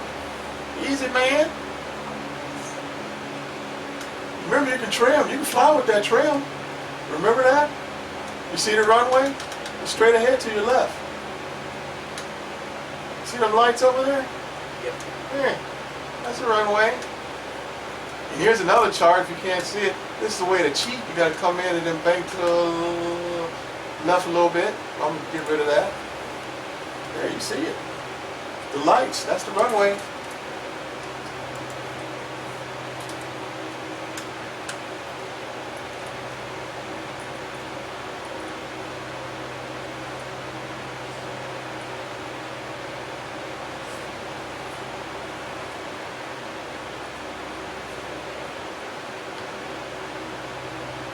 Doing good. Our first talkie.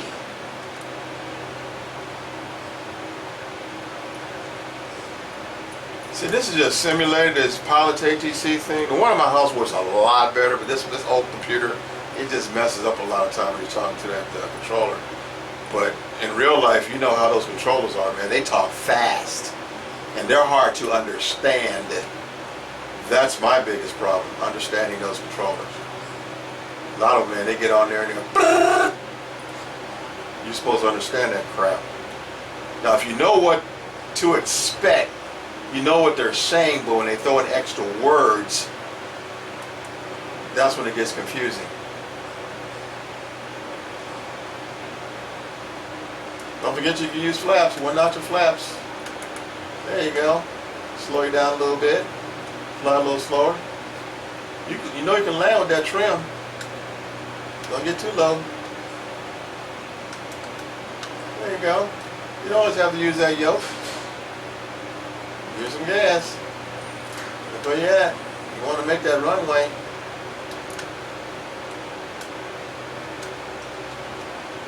There you go. I'm going to tell you like I told Isaiah. When you land, you don't have to use the yoke. You can just use that trim, man. You pull on your power, let it come down. When you feel yourself going down too low, trim it up. Get on the runway, man. You're too far to the... There you go. You ready? Yeah, pull your power down now.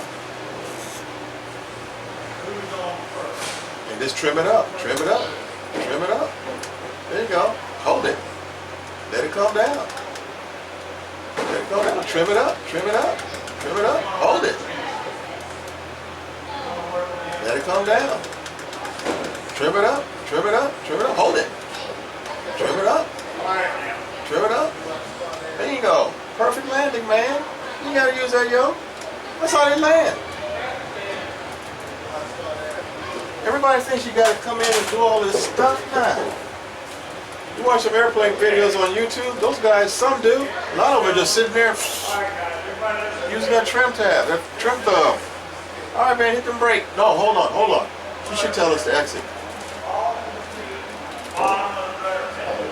She's not gonna tell us to exit? Okay, go ahead and exit to the left somewhere.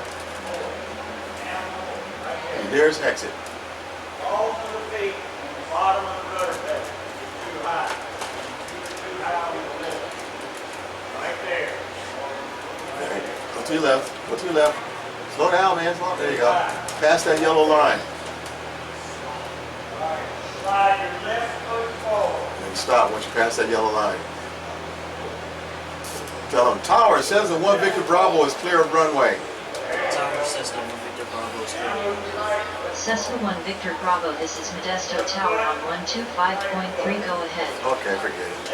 She's all messed up. All right, man, you did good. Listen to me. If you move the left hand and bring the aileron down,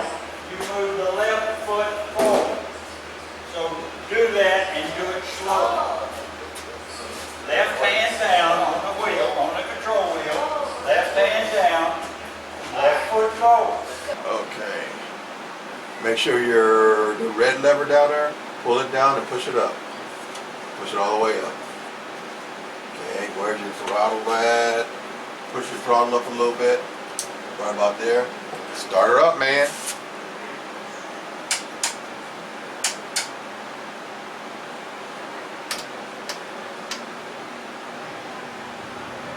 Back click, back one. All right.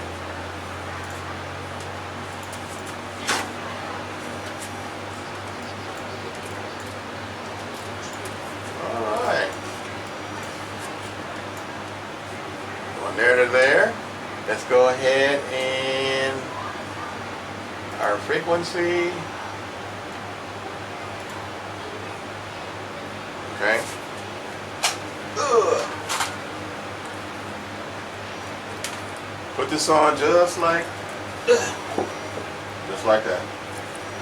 Get that mic, get that little mic close to your mouth as you can, if you can.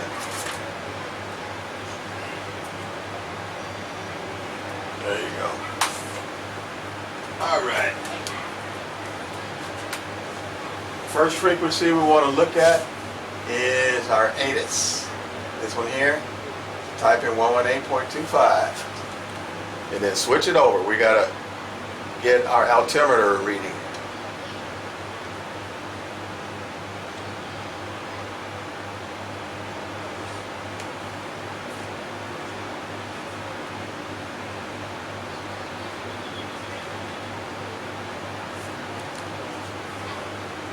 Alright, let's switch it over. Stockton Metro Information Charlie. 1855 solar winds are 306 and 7 knots. Visibility 10 miles. Skies clear. Temperature 32. Dew point 14. Current altimeter is 3000. Arriving and departing runway 29er right. Let's switch it over. Stockton Metro Information. Got altimeter. Gotta have that. Okay, we don't.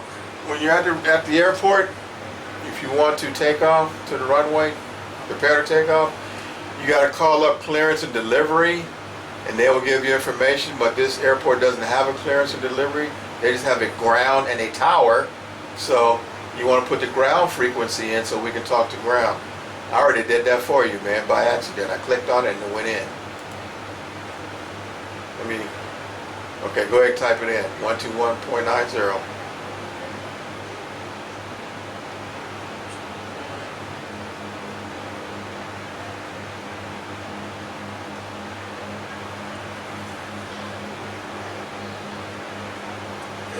Switch it over.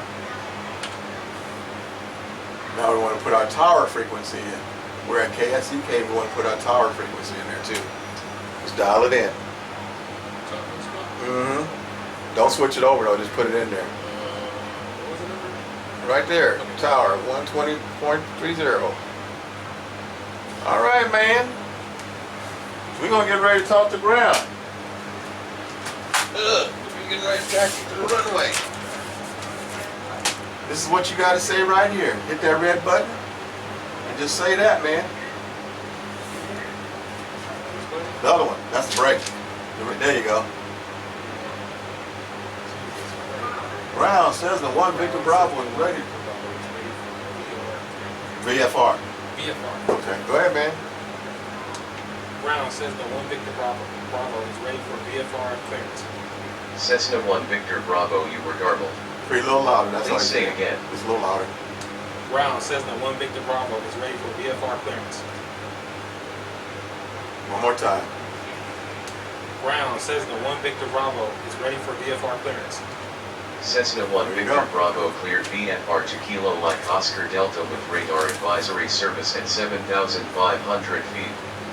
Squawk 6266 advise of altitude changes en route. Departure on 125.1. Click on that and read all this yellow stuff back. Click the red button and read all that back. All of it? All that in the yellow. It's alright, go ahead, man.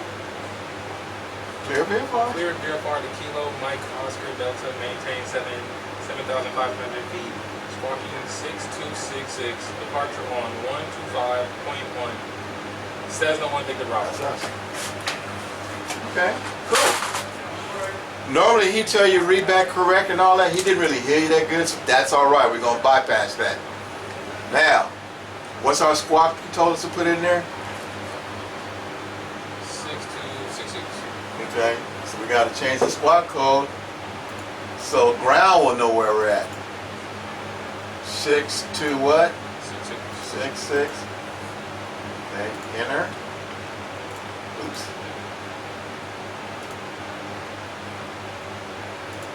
I did. All right. Now, we're ready to taxi. We want to taxi runway 11. Hit that red button and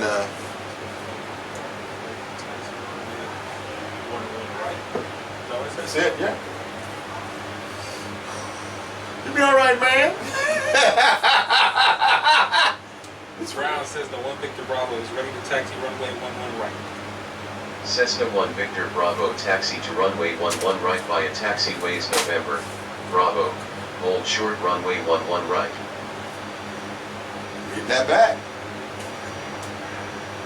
Taxi runway 11 right via taxiways November Bravo, hold short runway 11 right, Cessna 1 Victor Bravo. That's it. We're done.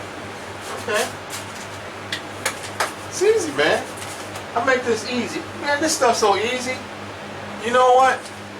You can get in I know this for a fact. You can get in an airplane and you can fly that thing. You can navigate it. The problem is talking to tower. They talk so fast, man. They're so hard. I have a hard time understanding them. That's why I do this crap here. I flew online for years to real controlman, and some of them you can understand, and some of them they talk so fast. It's like they're doing what do you call it? Auctioning off cars. Yeah, screw all that. All right, man. So what we want to do? Put your power down a little bit. We're going to taxi to the runway. We're going to go to the right. Take your brake off. Put your right hand. Remember the red. There you go. We're going to go around to the right. Go in front of this man right here, if you can. Go behind him. Look at your nose. Not too fast. Not too fast. Put your power down a little bit. Go behind him. Go behind him. Or past them airplanes, either one. Slow down, man. Slow down. Slow down. Pull your power down. Pull your power down. There you go. We're taxiing. You're doing all right, man. Slow down. Go slow down. Slow down. Slow down. Hit your brakes. Slow you down. There you go. Follow the yellow line. I'd have you find it, but you ain't gonna go. That's a good speed right there. Take it easy. Right there. That's a good speed. Now we want to go straight. We're going to go to the left. To the left. To the left. Over there. To the left. To the left. Slow down. When it doesn't turn, that means you're going too fast. You got to slow down. Keep straight. Keep straight. Keep straight. There you go. Slow it down. There you go. You're taxiing. You're not supposed to be really speed racing on the ground. Alright, get ready to slow down. The runway's right up here, and he's gonna have you switch over.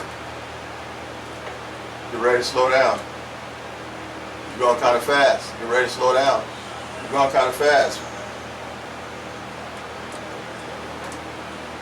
Slow down. Slow down. Bravo Slow down. Tower on 120.3. Have a good morning. Go up there to the yellow line. This one, you gotta really go slow when you're taxiing on the ground. Because when you go fast, you can't control the airplane. Go to this yellow line and stop. Stop when you see those numbers. 11, what is it, 11 right? Right there. Go ahead, stop. Stop, stop. Okay, switch over. Tell them tower says and route Cessna 1 Victor Bravo is holding short. Runway 11 right.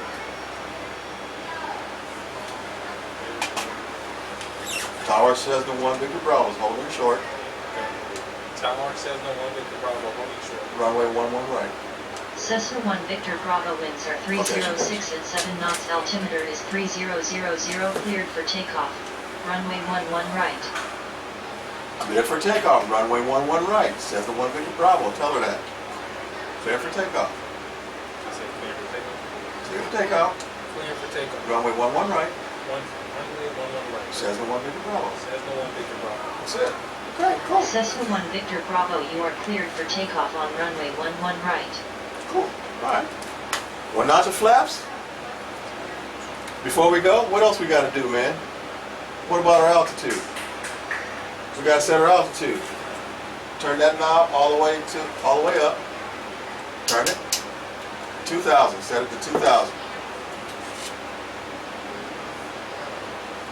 Good. Select that knob down one. Not that one, the other one. Black knob. The one just over there. Down. Put it at 200 on vertical speed. That's how fast we'll be climbing. Okay, now turn that black knob all the way down. Flip it up one. Our heading indicator, okay. This is what we need to know. I'm going to tell you right now, this is real easy. We're going to, we're leaving from KSCK, that's where we're at right now, and we're going to KMOD. When we get in the air, we're going to put our heading to 127 right there. That's going to put us right on track to the airport, okay? I'll remind you. All right, man, get on out there and take off, man.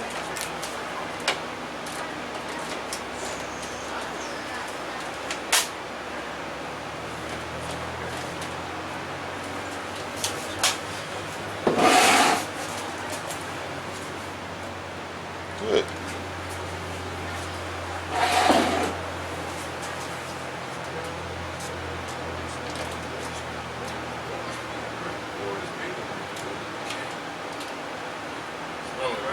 Yeah, that's it. Get her on up there.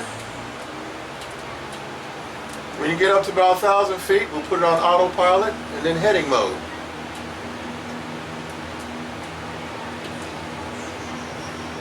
Remember that yoke is a little sensitive. There it is.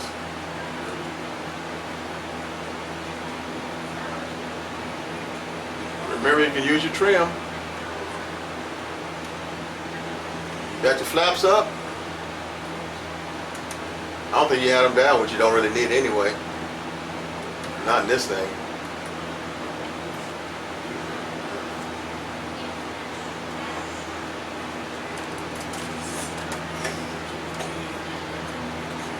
Get it on up there, man. Get to about 1,000 feet. There you go. Get that nose up. Remember, like I said, you can always trim it. You don't have to pull on the yoke. You can use your left thumb, trim it up. Remember? Huh?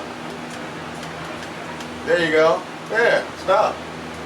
Use that. You fly with the trim. That's what pilots do, man. They fly with that trim. They don't fly with that yoke.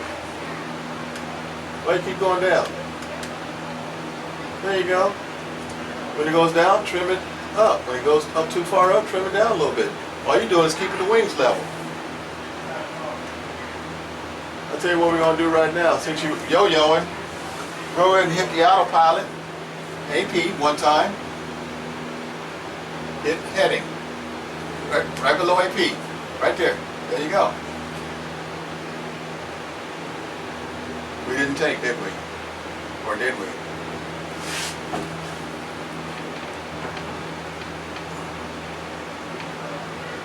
Didn't take, okay. Control the yoke. We're about to fly it in. For some reason the AP didn't take. You're going to fly it all the way, man. Get on that line. Get up to 2,000. You're going to have to manually fly. Alright, just use the trim, use the trim. You're on the flight path, see the purple line on the 750? See the purple line right here? You're on it. Quit trying to fly with the yoke. Trim it.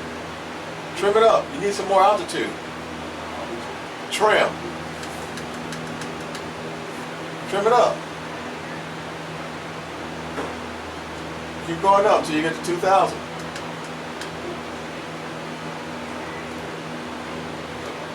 Keep trimming up. Up, up, up, up.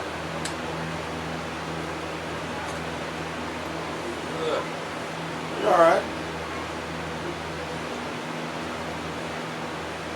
I don't know why the autopilot didn't take. I didn't use it twice, maybe that's it.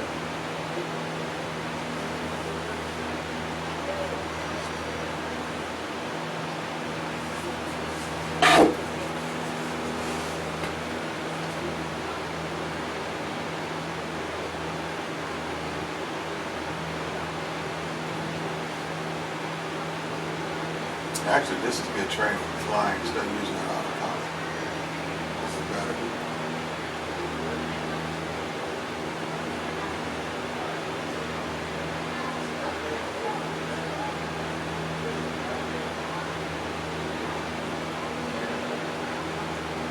She should be coming on pretty soon, telling us to switch over to approach.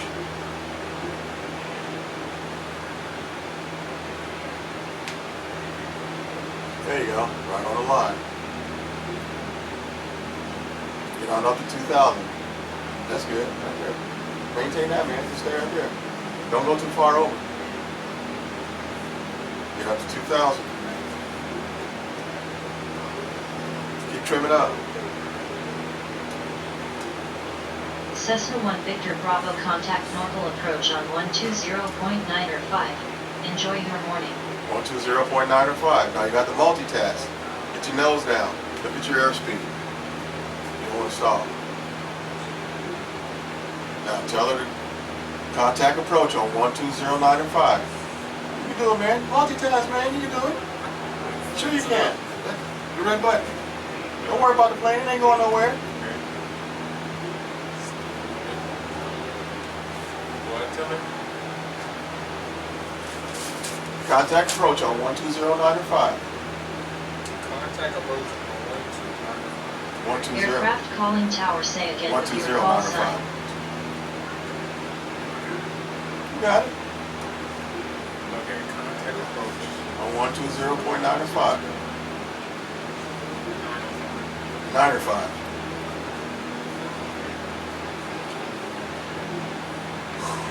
Okay, contact approach. This is a lot. This is a lot. You're doing all right, man. Okay, before you do that, that's me. Keep the nose down because you're losing airspeed. Look at your airspeed indicator. You're at 40 knots. You need to be about 60 or more. There you go. Get that nose down. There you go. We're at 2,000 now.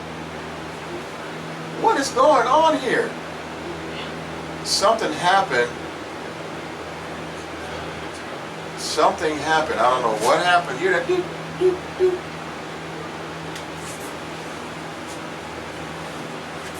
Anyway, we still gonna keep flying, man. I don't know what that is.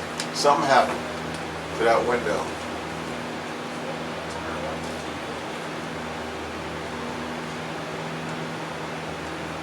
Put in 120, 9 or 5. 9 or 5, 9 or 5. Switch it over. Tell them approach. Says the 1 Victor Bravo is at 2,000. Aircraft calling approach, say again. Wow, something's happened to the simulator. Keep on going though.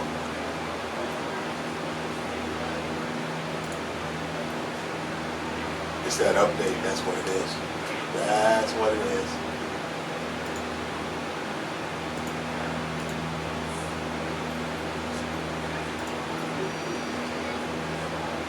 Approach says the 1 Victor Bravo is at 2,000. Says the 1 Victor Bravo at 2,000. Cessna 1 Victor Bravo, climb to 5,500 feet. Yeah. Don't worry about it, bro. This thing is all crazy. Like, there's an update going on right now. I can't stop it, and it's making this thing act crazy. Unfortunately, you had to be in it when it happened. But we're still going to go to our destination.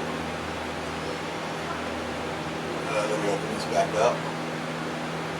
See, that's software for you.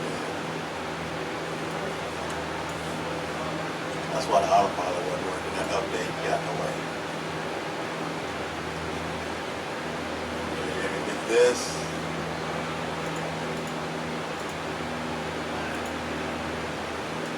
Okay, all yours. Let's see how far away we are from. You did good, man. You did good. Beginning, then that update started coming in.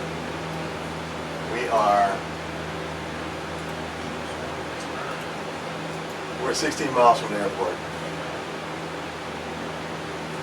You're doing good though, man, on the ground. You did good, really. Okay, how far are we from the airport? 12 nautical miles.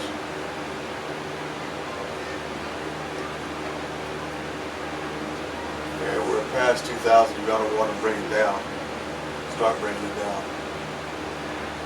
Get ready to land.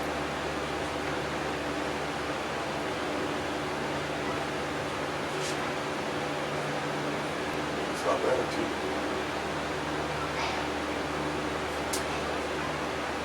11 nautical miles.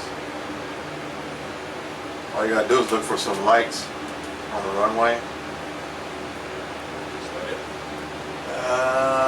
That could be 11.4. I have a feeling it's gonna be, it kind of looks like this.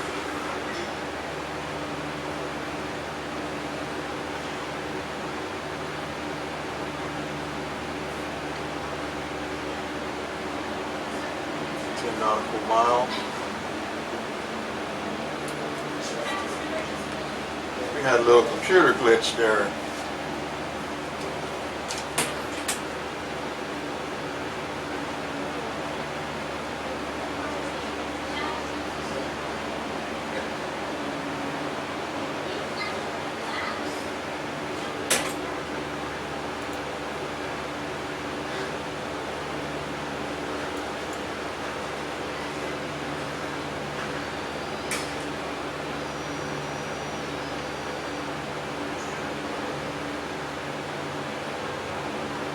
That's about right. You look at that one and you look at the one on the 752, the airport. And you straighten up. Yeah. You gotta go down. 750, you gotta go down. Look at right here. Go down and then come in. Yep. 7 nautical miles is gonna be to your. You got to turn left a little bit at some point. Just look for lights. That could be it. Programs and distance sites.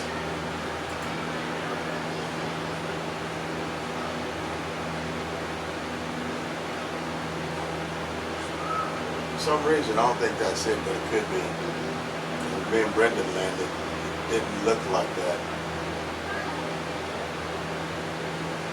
You gotta start coming down at some point.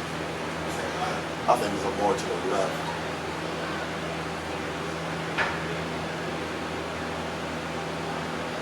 That could be it though.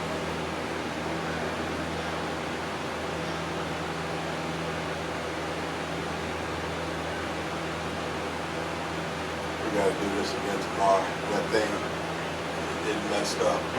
I got Brendan good and I got Isaiah good on this thing. Should have rebooted the computer. See all this stuff keep popping up. That's yeah.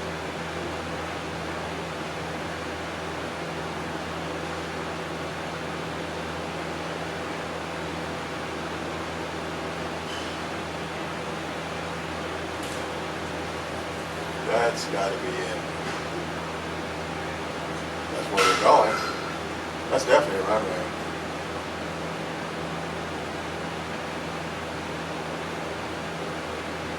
All right, man. Head on over there. That's the runway.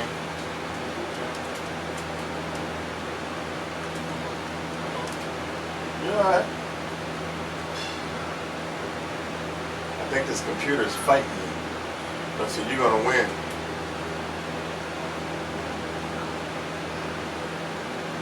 4 nautical miles.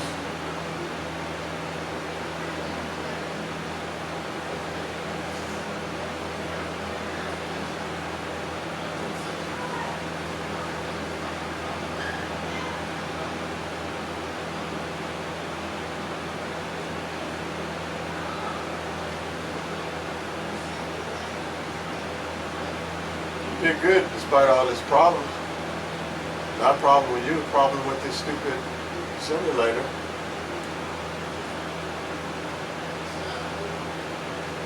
That's definitely the runway.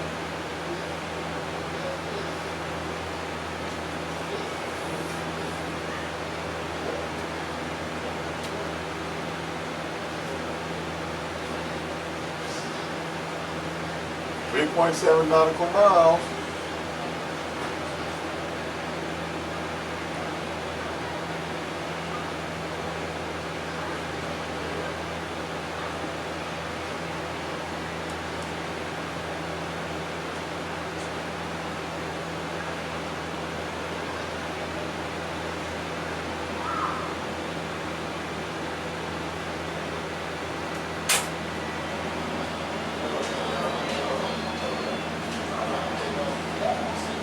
That's definitely the runway.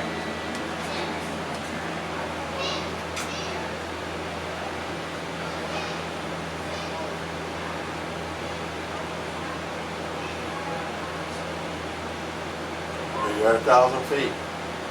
You want to pretty much stay right there, man, until you get almost to the runway. You don't want to start pulling down yet. Yeah, in between them two lights.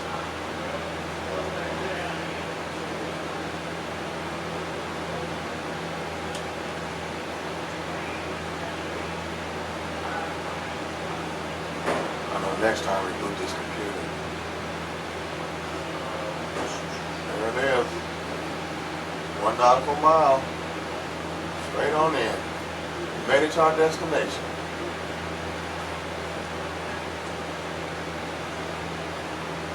Remember, you can trim it up or down to get start pulling your power down. 1 notch of flaps. Down, that is. There you go. So you can fly in slower.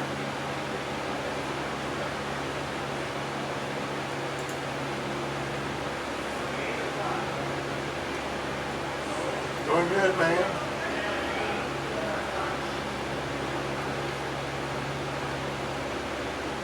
All right, we made it to our destination. All you gotta do now is just land it.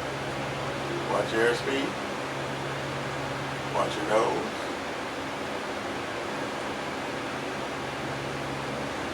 It's gonna stay right there pretty much. Don't over control it, it's gonna stay right there. You see what I'm saying? It's gonna stay. You just do a little bit that way, a little bit that way. It's, you know, you just balance it, it's gonna stay. That's all. Just a little bit. There you go. Let it come on down. Use your trim wheel. If it goes start coming down too fast, use your trim wheel, trim it up. Stay right at your landing. This thing wants to act stupid. You're alright, let me get that out the way if I possibly can. Good. Put your power down. Let it come down. Now pull your trim wheel. Trim it up, trim it up. Trim it up, trim it up, the other way, trim it up. There you go, right there, hold that. Trim it up, trim it up. Hold that. Trim it up, trim it up. Trim it up, trim it up. There you go. Let it come on down, just let it come on down. There you go. See? Easy, man. You did good. You was having computer problems and you still did good, man. You managed to keep it in there and landed, man. You did good. Couldn't ask for anything better. Really. You're good. Okay, let me get this out the way. We have to do this again tomorrow. After I reboot this computer. Because you weren't able to talk to the tower on the landing.